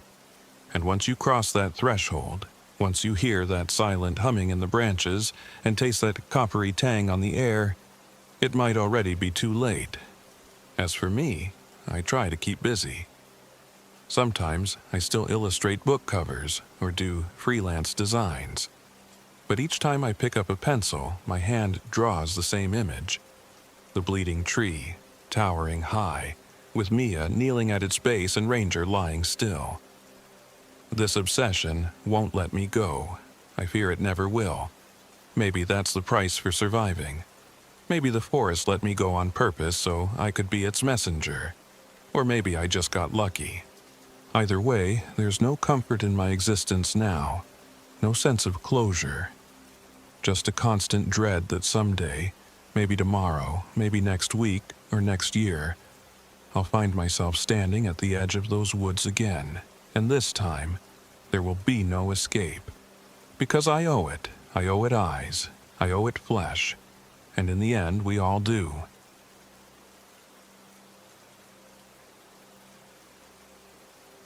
My name is Samantha Rourke. I'm 45 years old. This happened in early September of 2022, out near a tucked-away place called Goose Lake, Indiana. It was meant to be a quiet, reflective trip in my newly purchased RV, a chance to find some peace after a tumultuous divorce. Instead, I found something I never bargained for, something I still can't wholly explain. Yet, I'll do my best to recount it here. I've been a city planner most of my career, and believe me, the stress isn't light. When my marriage fell apart, I was left reeling with guilt and a strange sense of relief.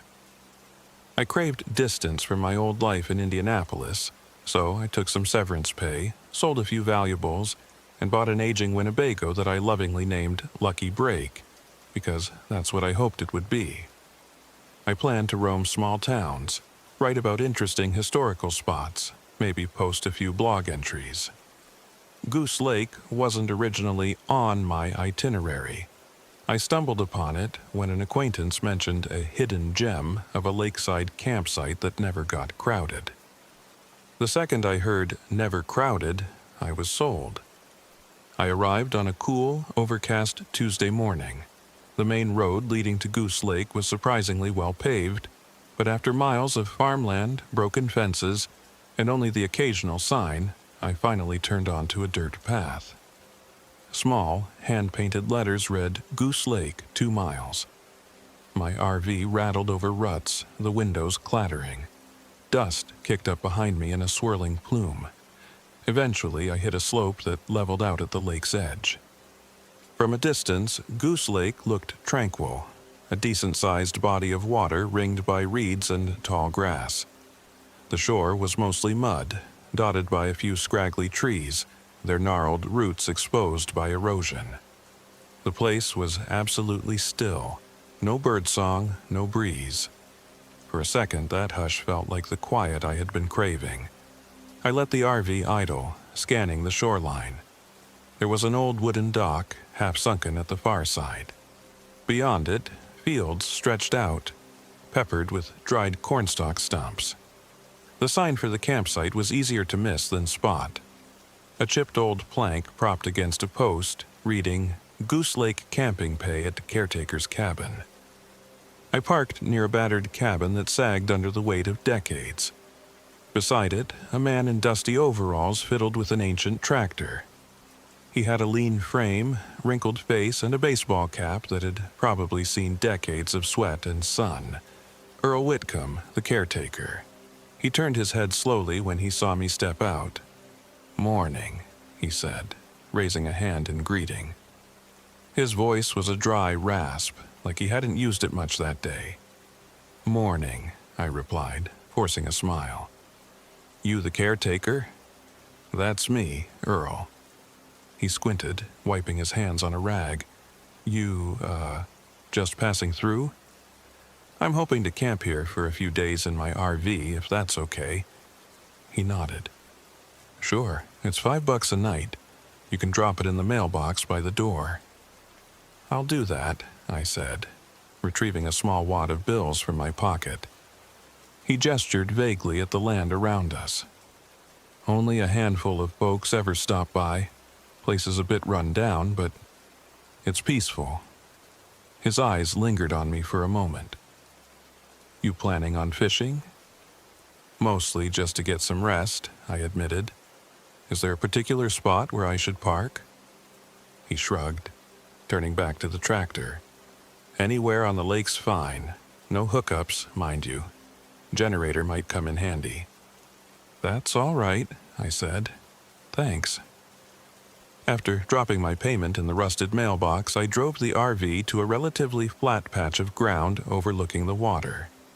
The entire time I felt Earl's gaze on my back, that silent, appraising stare.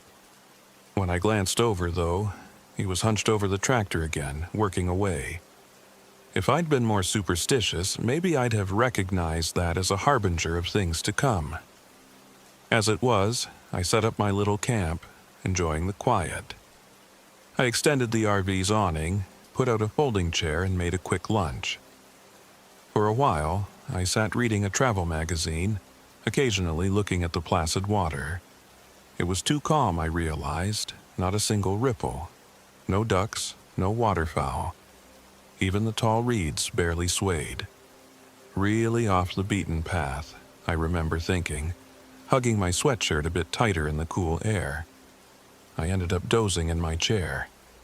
When I woke, I discovered the sky had gone from gray to a dingy yellowish hue, like old parchment. A faint odor, something chemical or sulfuric, drifted in the air.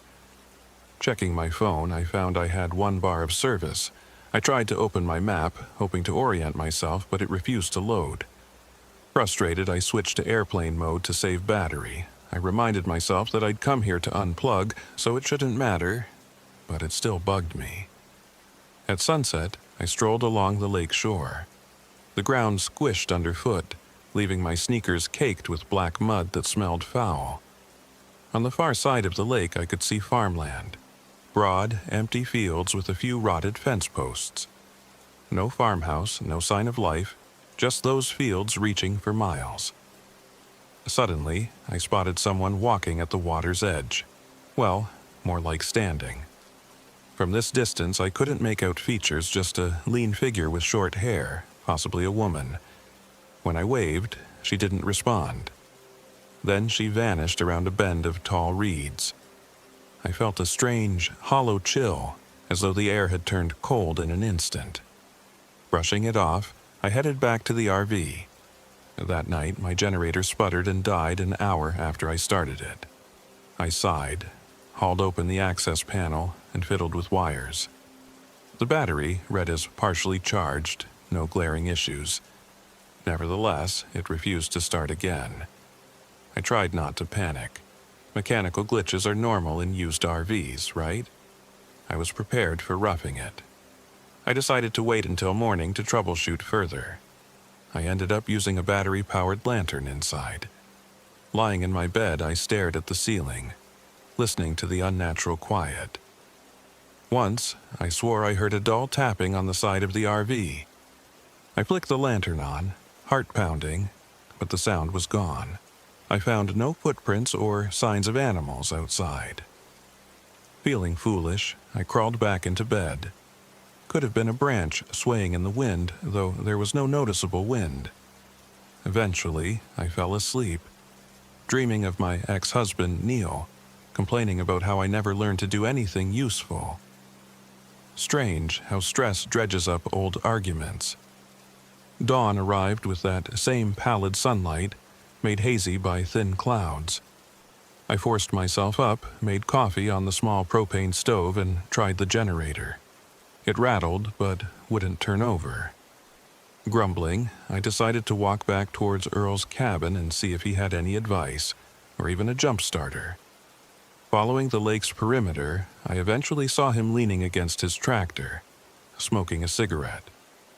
"Morning," I said. "Generator's giving me trouble." He shrugged. "Reckon that's not uncommon for older rigs. Could be the spark plug." "I might check that." I paused.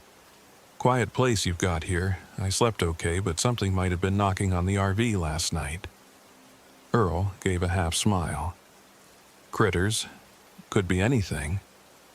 I wasn't sure if he was brushing me off, or if that was just his way. "I'm gonna stick around a bit, maybe explore. Are there good trails around here?" His eyes shifted. "Not exactly. If you go beyond the farmland, you'll see a few old paths. But land out that way, well, folks don't tend to come back with good stories." I laughed nervously. "What, is it haunted?" To my surprise, he didn't laugh. "Ain't my place to say. I just fix the tractor, keep the campsite open. But watch yourself out there." We chatted a little longer. Then he said he had no real tools for an RV generator. I thanked him anyway and headed back. I spent half the morning fiddling, eventually managing to get it to start, briefly. When I fired it up, it coughed out black smoke, then hissed to silence. Wonderful. So I rummaged my fridge for perishables, mindful they could go bad if I didn't have steady power. I decided to eat what I could and hoped to fix the generator fully the next day. After lunch, I felt restless. A glance at the water showed that same eerie stillness. No breeze, no wildlife.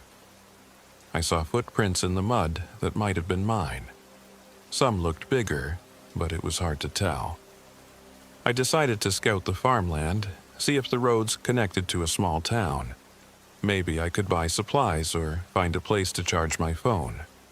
So I hopped in the driver's seat, turned the ignition, and the RV refused to start. It was the strangest thing. The engine had worked fine yesterday, but now the battery was drained. I fiddled with the key again. The radio sputtered static, then died. The overhead lights dimmed. I cursed under my breath. The day was quickly shaping up to be a fiasco. No generator, no functioning engine, and minimal phone battery. Determined not to panic, I grabbed a few tools and started checking the fuses. All intact. The engine wiring looked okay. Could the battery be so drained that it wouldn't even crank? Possibly. But something felt off. The interior lights had been working fine just that morning when I made coffee. Frustrated, I decided to hike up the road on foot to see if there was a gas station or store within walking distance. I grabbed a water bottle, stuffed an apple in my pocket, and set off. The midday air was chilly and carried that same faint chemical smell. I followed the dirt road for maybe half a mile before it intersected with a cracked asphalt road. No signs, no visible traffic. The farmland began just beyond a sagging wire fence. For a moment, I considered turning back, but then I saw a figure approaching from the direction of the fields. As the person got closer, I realized it was a woman around my age, wearing worn jeans and a flannel jacket. She carried a small basket, likely for produce. She smiled when she saw me. "Hi there," she called. "You lost?" "Sort of," I admitted. "I was hoping to find a town or gas station." She chuckled. "Town's about 8 miles that way." She pointed up the cracked asphalt. "But you won't find much. The convenience store closed last year. You on foot?" I explained my RV predicament. Dead generator, dead battery. She nodded sympathetically. "You're at Goose Lake, right?" "I live in a small cabin just beyond these fields. Name's Mara Sullivan." "Samantha Rourke, but call me Sam. Nice to meet you." She motioned to the basket of vegetables. "I can give you some produce if you like. Most folks around here keep small gardens." "That's kind of you, but you don't have to." "No trouble. I'm used to bigger harvests anyway." We walked together briefly, chatting about how quiet the area was. Mara mentioned she'd lived out here for 2 years, drawn by the cheap land and solitude. "Something about Indiana farmland calls to me," she said. The soil's unique. A strange statement, but she was smiling softly, so I assumed she meant it in a poetic sense. I asked her about Earl. She said he was a local fixture, caretaker of the campsite for ages, not known for conversation. Then I asked about the farmland. Whose is it? I wondered, eyeing the tilled but abandoned-looking expanse. She shrugged. It's complicated. Used to be a small community out this way. They left or died out. Land changed hands. These days, no one really farms it. Just sits empty. She offered to let me charge my phone at her cabin. That sounded too good to pass up, so I followed her through a simple wooden gate into the fields. The ground felt uneven, overgrown with thin weeds that scratched at my ankles. Rows of old cornstalk stubs dotted the soil, as if a harvest had been abandoned mid-season. There were no birds in the air, no insects buzzing, no rustling beyond our footsteps. The quiet pressed in, thick and heavy. Halfway across the field, the sky darkened as though a storm cloud had passed overhead, but I saw none. Mara frowned, scanning the horizon. "Might be a squall coming," she said. "We should hurry." We walked faster, but the field seemed larger than it looked. I found myself short of breath, my legs burning. I tried making conversation, but Mara had gone tense, keeping her gaze forward.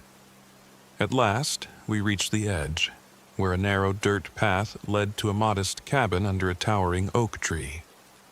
The wood siding was in better shape than Earl's cabin, and there was a small vegetable garden by the porch. Mara showed me inside. It was cozy, though dim, no lights on, aside from a single lantern in the corner. "Lost power last night," she explained with an apologetic laugh. "Haven't had a chance to figure out the generator." She pointed to a tiny side table with an outlet. There was a small battery bank. Might have some juice left in that. I eagerly plugged in my phone. The battery icon blinked to life, showing 20%. Better than nothing. Mara offered me a chair, some water, and we made awkward small talk. She asked what brought me here. When I mentioned my divorce, she nodded sadly. "I know how that can be. Out here, I wanted to start over too." She paused, glancing out the window at the gloom. "Sometimes, though, the land doesn't let you rest." I asked what she meant. She hesitated, then said she'd heard old stories about the farmland.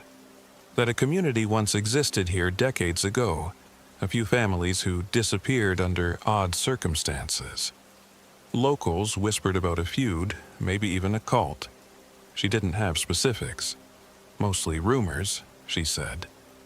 But folks claim the land is cursed. I used to roll my eyes at that. Now, not so much. My phone buzzed in my hand. I glanced down. No signal for calls, but a text from a friend had randomly come through. "Where are you? Haven't heard from you." It was time-stamped from 2 days before, even though I'd only left town yesterday. I stared, unsettled, but typed back a quick response. It failed to send. Great, just great. When I left the cabin, phone at about 30% battery, Mara insisted on giving me a few vegetables. Carrots, squash, some tomatoes. "Can't let you starve," she joked weakly. We parted ways at the edge of the field. "And Sam," she said, her voice lowered, "just don't go wandering in those fields at night, all right? People swear it changes once it's dark." I walked back the same route, but the sense of distance was warped. Sometimes I'd walk for several minutes and think I was nearing the gate, only to find I was still in the middle of the field. When I finally emerged, I realized over an hour had passed. My watch read 4:30, but it felt like I'd only walked 15, maybe 20 minutes. My skin prickled with goosebumps. Back at the lake, I found my RV just as I'd left it. No footprints. No sign of Earl or the figure I saw the previous evening.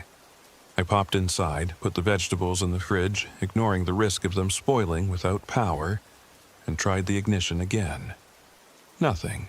No crank, no lights, even the overhead LEDs wouldn't turn on. Yet my phone, ironically, still had battery. The sun was low, painting the sky in an uneasy orange glow. I made myself a sandwich and sat on the RV step, gazing at the silent lake. A sense of oppressive loneliness draped over me. I second-guessed my entire decision to come here. If only I'd chosen a more populated campground. If only I'd planned better. If only... A sound interrupted my thoughts. Heavy footsteps squishing in the mud. I looked up to see a uniformed man with a badge approaching. County Sheriff's deputy, I presumed. He was broad-shouldered, probably in his 40s, wearing an expression that was neither friendly nor hostile. He tipped his hat as he neared. "Afternoon, ma'am. Name's Deputy Halloran. I saw your RV from the road. Everything all right?" "Hi, yeah, just a bit stuck. My vehicle won't start," I said, introducing myself. He nodded, arms folding. "Been out here long?" "Since yesterday morning. Anyone else with you?" "No, just me." He glanced around, then said, "You might want to consider towing it out. This area can be unpredictable." I half laughed. "So I've heard." Then, trying not to sound desperate, I asked if he had jumper cables or knew someone who could tow. He gave me an odd look. "Not sure that'd help, but I can check with the station. We're understaffed, though. Could be a day or two before we can get a tow out here. Meantime, you sure you'll be okay?" "Do I have a choice?" I asked, attempting a grin. It fell flat. "I'll manage." His gaze flickered to the farmland in the distance. "Stay near your RV at night. This land, you might hear stories. Most are nonsense. Still, best to keep clear of the fields after dark." He offered no more explanation and left soon after, walking back the way he came. The conversation unsettled me. Everyone around here danced around the topic of those fields, as though it was taboo to speak openly. What was out there? Night fell. I tried not to dwell on it, but as I sat in my lantern's glow, I kept seeing shapes move in the corners of my vision. I even heard muffled singing at one point, drifting over the water, faint and haunting. When I stood to check outside, the singing stopped. I told myself it was the wind or my imagination. But the longer I stayed, the more I felt an urgency to leave. Then I spotted something that turned my blood cold. Muddy handprints on the passenger side of the RV. They were large, too large to be my own, and oddly elongated at the fingers. The prints trailed upward as though someone had pressed their hands and slid them along the side. Grabbing my flashlight, I scanned the area. No one in sight, just the black stillness of the lake. The beam caught the water's surface, which shimmered with a faint red-brown tint. I nearly dropped the flashlight in dread, thinking of dried blood, but told myself it was an algae bloom or something benign. I locked myself inside the RV after that, heart pounding. Early morning, if it was truly morning, came with a dense fog that blanketed the shore. My watch read 6 a.m., but the sky was dark as midnight. I flicked on my lantern and realized the inside of the RV felt damp, a musty odor permeating the air. To my horror, I found patches of mold on the small table where I'd left half of a sandwich the night before. That part didn't shock me. Food can mold quickly in heat. But the growth was an alarming, blackish-green fuzz, covering the entire sandwich, the plate, and even creeping onto the table surface. It was as if a week's worth of decay had happened overnight. Feeling nauseated, I tossed everything into a trash bag and put it outside. Then I checked the produce from Mara. The tomatoes were borderline rotten, their skins wrinkled and sloughing. In less than a day, this was not normal. Even the carrots felt slimy. I forced myself to rinse them off, trying to salvage what I could, but my hands trembled.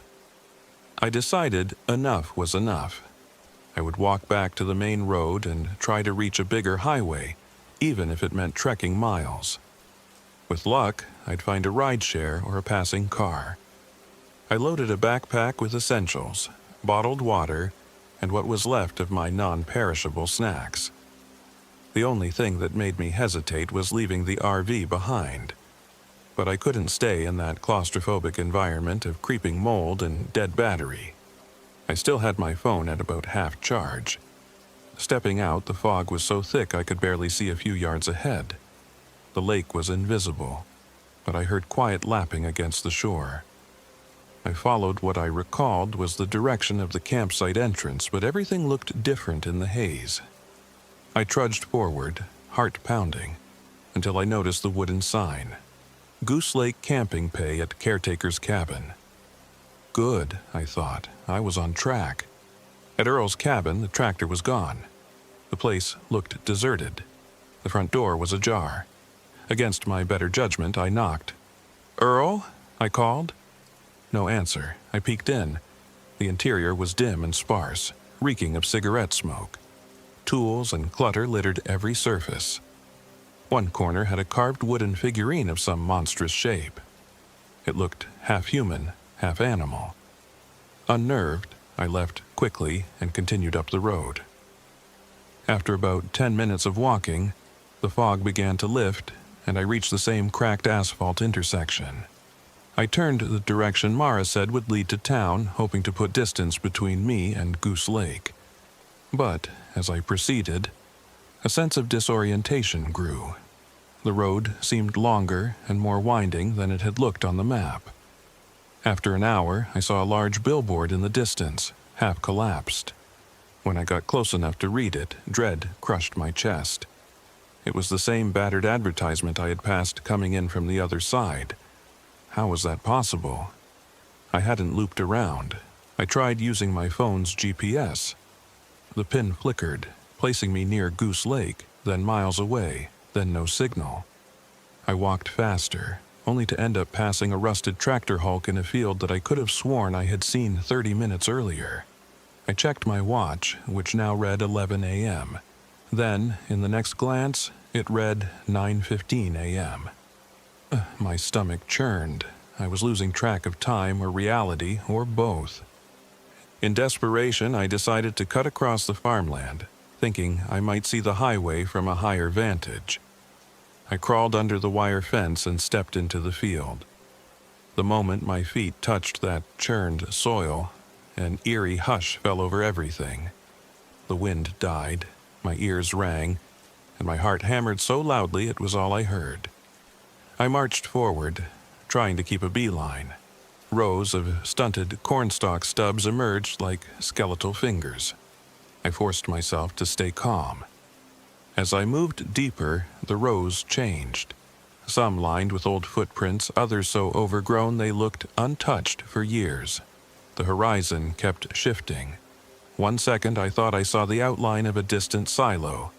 The next, it vanished. Hours seemed to melt into a timeless haze. Once, I stopped for water, certain I'd walked for miles, but my watch said I'd only been out here 40 minutes. Something darted through the corner of my vision. A human shape? I spun around. Nothing. Then I heard a giggle. Or maybe it was a sob. I shouted, "Hello? Is someone there?" Silence. Goose flesh prickled along my arms. I tried to backtrack, but the rows all looked the same. I glimpsed decaying wooden posts, broken farmland fences, half buried in mud.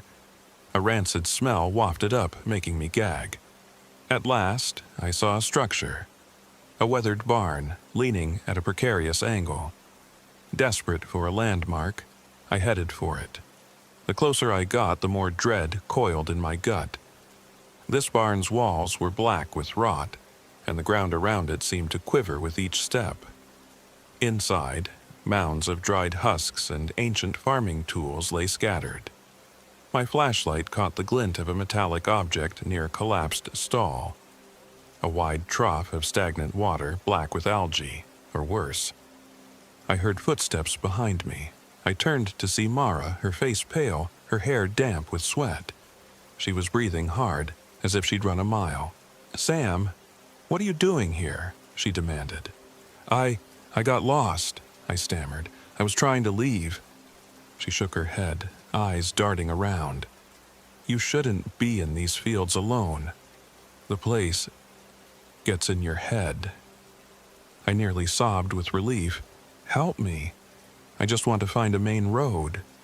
She nodded, though her expression was grim. "Come on, follow me." She led me out the side of the barn, along a narrow rut that might have been a path.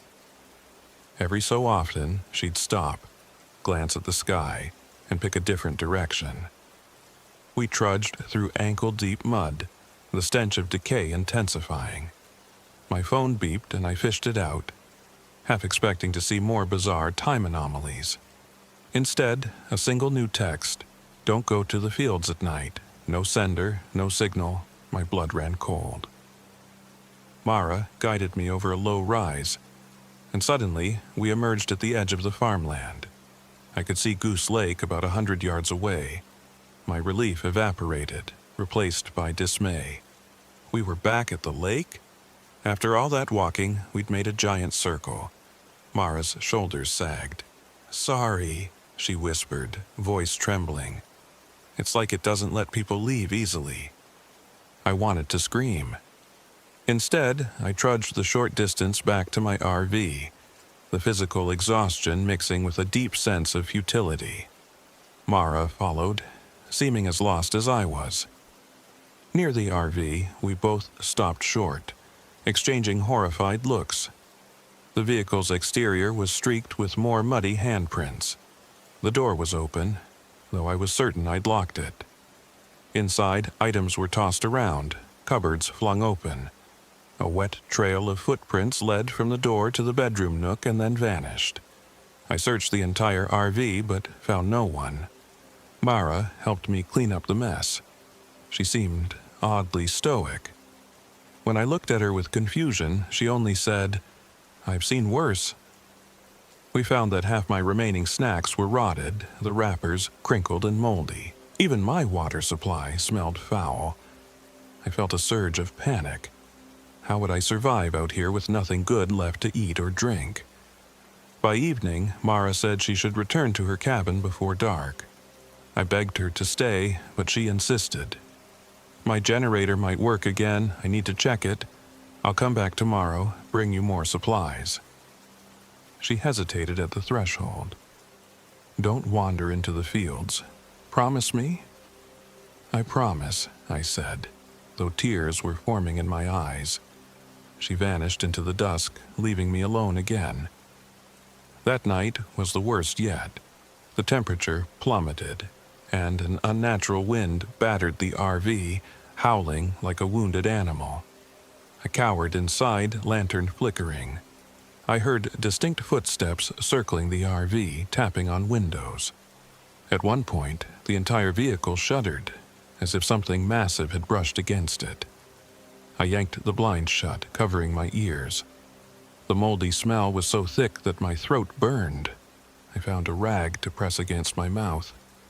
Sometime later, I must have dozed off, because I was jolted awake by a piercing scream outside. I scrambled for my flashlight, heart hammering. Peeking out a window, I saw no one. But the screaming continued, like multiple voices blended together. My skin crawled. Steeling myself, I flung the RV door open, stepping out into the savage wind. The sky was pitch black, except for a sickly orange glow near the horizon, as if a fire burned somewhere far away. The screams echoed again, coming from the direction of the farmland. I couldn't see anything but shifting shadows. "Mara!" I yelled, in case it was her. No response. The wind abruptly died, leaving a suffocating silence. I backed away towards the RV, then froze. In the distance, near the gate to the farmland, I saw a figure. It stood perfectly still, watching me. I pointed my flashlight. Empty space. The figure was gone. Inside, I locked the door and spent the rest of the night in a near-fugue state, hugging myself, listening to my ragged breathing. Around dawn, exhaustion dragged me under for a few hours. I woke to dull sunlight and the rasp of knuckles on the RV door. I jumped, heart in my throat. "Who is it?" "It's Deputy Halloran," came the reply. Cautiously, I unlatched the door. He stood there, expression grim. "We got a call from someone saying they heard screams near Goose Lake last night." I stared at him. "There's no phone signal. Who would have called you?" He didn't answer directly, just asked if I was hurt. I said no, only terrified. I explained everything that had been happening. The rotting supplies, the footprints, the laughter in the fields. He listened with a stern face. Then he said, "Pack what you need. I'll drive you to the station. We'll sort this out." Relief flooded me, though it was tinged with suspicion. Still, anything was better than staying. I hastily gathered my wallet, phone, a few clothes, and stepped out. Halloran led me to a police SUV parked on a makeshift trail. He opened the passenger door. My eyes flitted to the farmland. "What about my RV?" I asked. "We'll send a tow truck for it later," he said. I climbed in, putting on my seatbelt. As he pulled away, I couldn't help but notice the farmland seemed even more dismal. The fields were brown and lifeless. Crows or vultures perched on broken fence posts. I'd never heard or seen them before, but now they were there, eerily motionless. Halloran drove in silence, occasionally glancing at me. The road turned onto that cracked asphalt, but instead of heading for a highway, we went deeper into farmland. My tension rose. "Is this the way to the station?" I asked. "No direct roads. We have to circle around," he replied curtly. We kept driving. The farmland blurred past. The longer we drove, the more I noticed that the scenery repeated. Identical rows of shriveled plants. The same broken tractor, a billboard I could have sworn we passed twice. Fear twisted in my gut. "Deputy, are we going in circles?" He didn't meet my eyes. "Something's not right out here." Suddenly, the SUV's engine sputtered. Halloran cursed under his breath, pulling over. The engine died, refusing to restart. I stared at him in horror. This can't be happening again. He slammed the steering wheel. "Damn it! The station's not far. Must be a mile or two. We'll walk." We got out, the air heavy and still. Halloran's radio crackled with static, no signal. We set off on foot, heading down a narrow lane flanked by tall weeds. My nerves were raw, every rustle making me jump. Halloran kept a hand near his holster, scanning the surroundings. After what felt like forever, we spotted a building in the distance. As we drew closer, my stomach sank. It wasn't the police station. It was a small homestead, 2 stories, battered siding, broken windows. It looked abandoned. Halloran scowled. "It's not supposed to be here," he muttered, half to himself. "I know this area. That house was torn down years ago." I swallowed. The front door was ajar. A tattered curtain fluttered. Halloran motioned for me to stay back, then approached. His footsteps on the creaking porch were unnaturally loud in the hush. I stood a few yards away, hugging myself against the chill. He peeked inside and quickly backed out, looking rattled. "What is it?" I asked, voice trembling. He shook his head. "There's footprints in the dust, recently made, more than one set." My heart pounded. I wanted to leave, but Halloran insisted we check if someone inside needed help. Against every screaming instinct, I followed him into the gloom. The interior reeked of mold and rotted wood, the floor sagging in places. Old furniture was strewn about, and black mildew stained the walls. Our flashlights swept across dusty halls. Suddenly, I saw a shape dart by a doorway, human in size. Halloran drew his gun. "Police!" he shouted. We hurried after the figure, weaving through narrow corridors. The house seemed bigger inside than out, a labyrinth of peeling wallpaper and broken doors. At last, we burst into a back room. A figure stood at the far corner, turned away from us. I recognized the flannel jacket and short hair. "Mara?" I gasped. She slowly turned, eyes vacant. "Sam," she whispered. Her face was pale, lips cracked, hands trembling. "I couldn't leave. I tried. The fields, they change when you're not looking." Halloran aimed his gun at the floor, uncertain. "Ma'am, are you hurt?" She shook her head slowly, eyes flicking to me. "They want us to stay." A sudden crash echoed behind me. I spun around to see the silhouette of a tall, gaunt figure in the doorway. Earl. At least, it looked like Earl, but his eyes were shadowed, and his mouth hung slightly open. Mud covered his clothes. Halloran stepped forward, gun raised. "Earl, get on the ground." Earl stared, unblinking, then took a step forward, arms twitching. Halloran repeated the command, voice shaking. Earl's mouth quivered. Then he let out a guttural howl, launching toward Halloran. A shot rang out. Earl staggered but didn't drop. Mara screamed. I froze, adrenaline blasting through me. In the chaos, I glimpsed the floor flickering like a mirage. The boards beneath Earl's feet looked half-transparent, revealing swirling mud or water below. Another shot. Earl collapsed with a moan, thick black fluid seeping from him. Halloran lowered his weapon, chest heaving. "What the hell?" he muttered. Mara clutched my arm, trembling. "We need to get out before they all come." We hurried through the house, fear spurring us. Earl's body was still behind us, motionless. But as we reached the front door, I heard a scraping sound, like someone dragging themselves across the floor. I didn't look back. We stumbled outside, gasping for breath. The farmland sky was dim, even though my watch read noon. A swirling mist crept over the fields, obscuring everything. Halloran, breathing fast, said, "We keep going. This place it's not real, or not normal." Mara nodded, still shaking. We pressed forward, following a faint path that angled away from the house. We walked for what felt like hours, the farmland folding into itself. My phone's display read 2:17 p.m., then blinked to 1:05 p.m., then died. Nobody spoke. We shared the same grim understanding. We might never find the highway or the station in this twisted landscape. Finally, we heard water lapping. Emerging through a line of scraggly trees, we found ourselves on the opposite side of Goose Lake. My RV was barely visible across the water. Halloran cursed under his breath. "We're back here again?" Mara began crying softly. "I can't do this anymore." I felt the same despair, but Halloran grabbed my shoulder, eyes determined.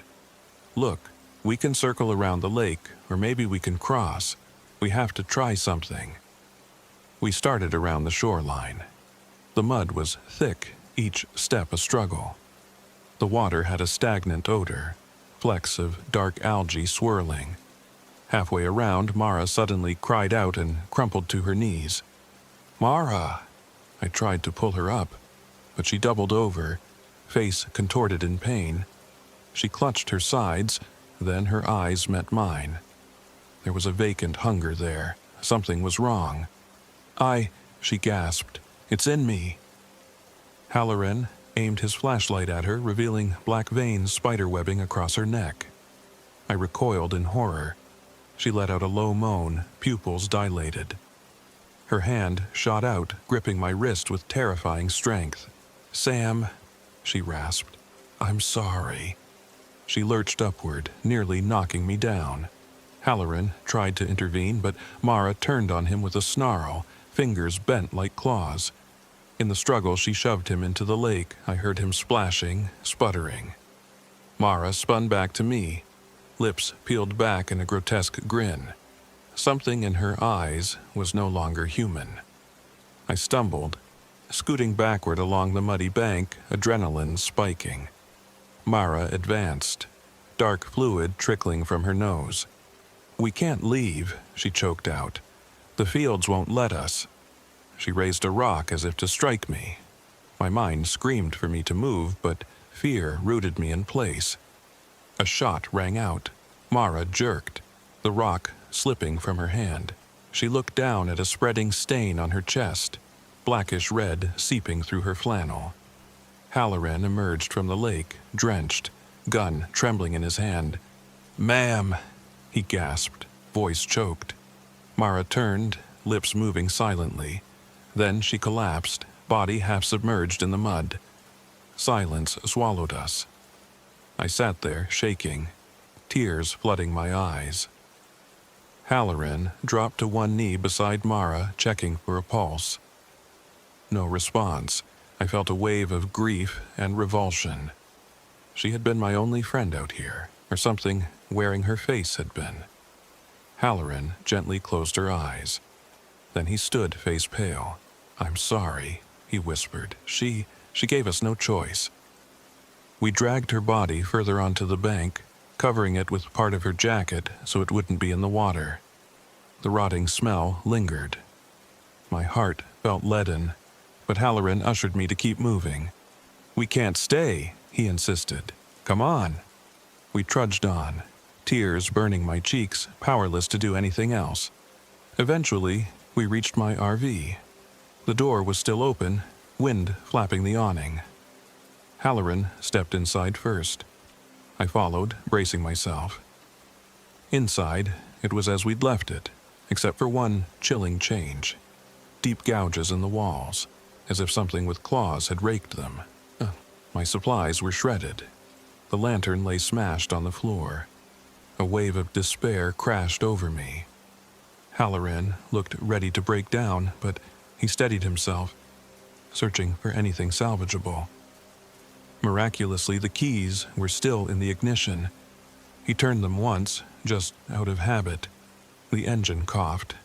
We locked eyes, hope flickering. He tried again. It sputtered, roared, then died.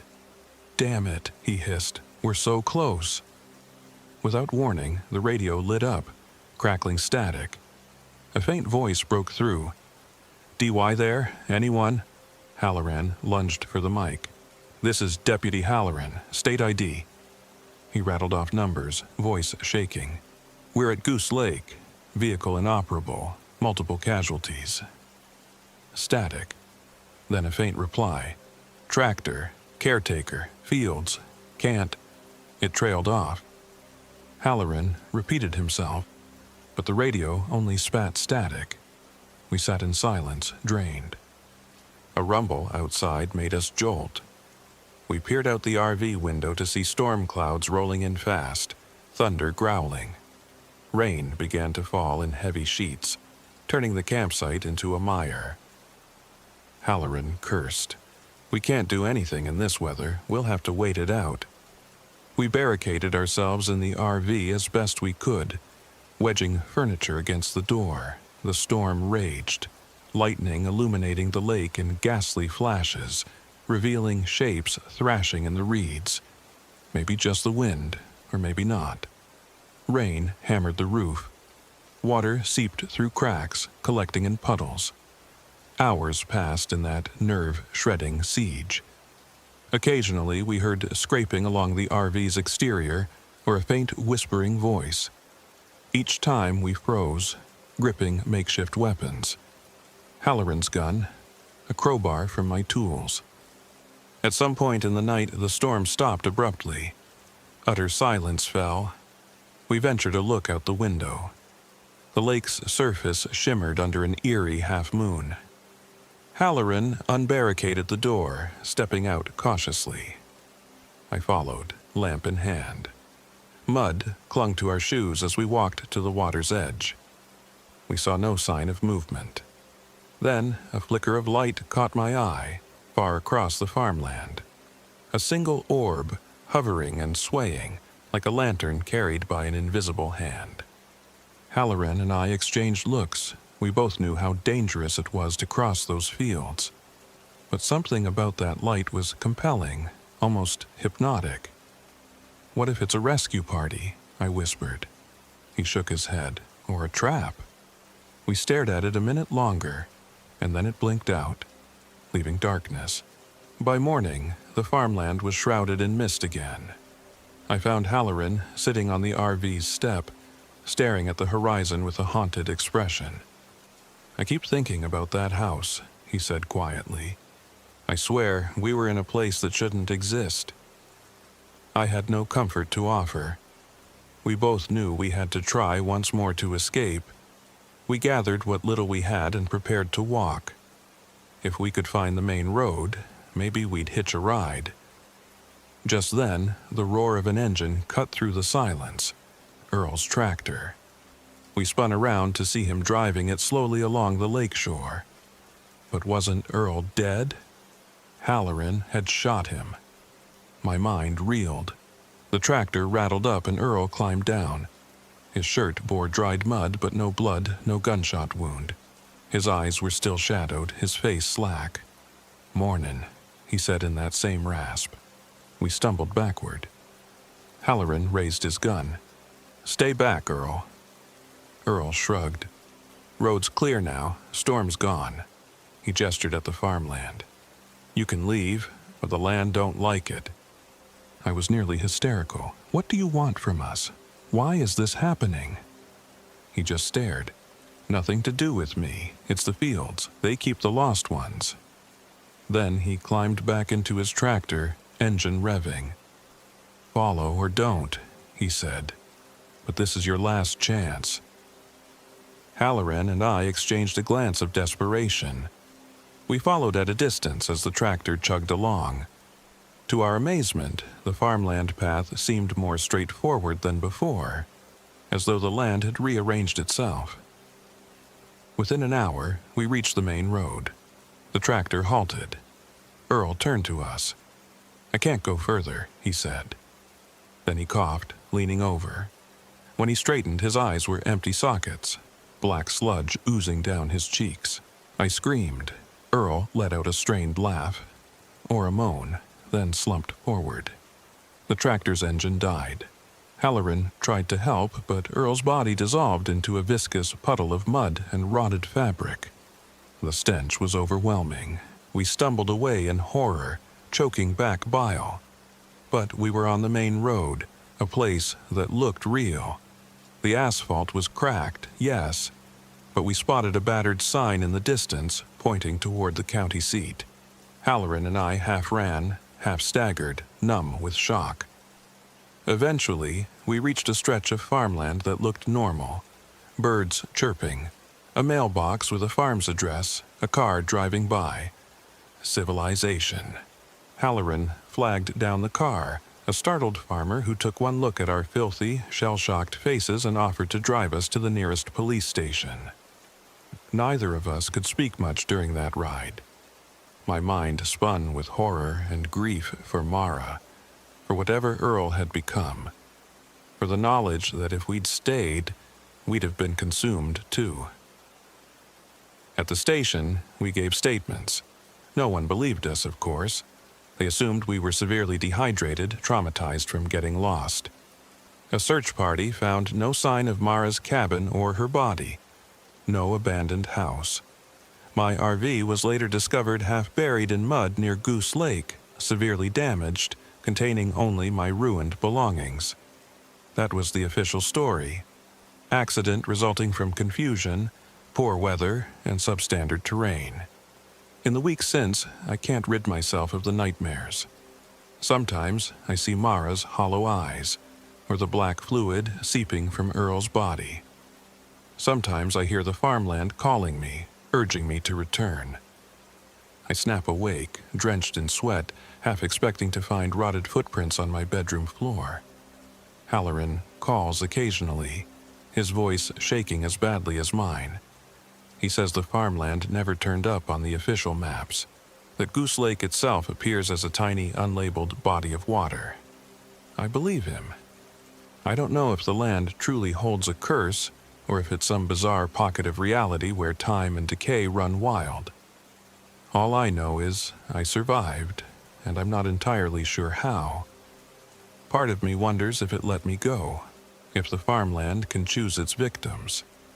Another part of me believes there's something bigger, older, and hungrier beneath those fields. Something that devours the lonely and desperate. People ask if I'll ever go back for my RV. My answer is always the same. Never. I'd sooner burn every road map, every photograph. Except I can't erase the images etched into my memory. Mara's final look of anguish, Earl's inhuman transformation, the swirl of black mud that defied every logical explanation.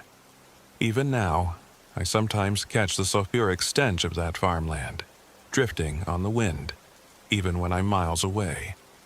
All I can do is share my story for what it's worth. Maybe it's a warning. Maybe it's just a personal exorcism. Either way, if you ever find yourself near an unmarked turnoff in rural Indiana, and you see a sign for Goose Lake, do yourself a favor. Keep driving. Don't stop.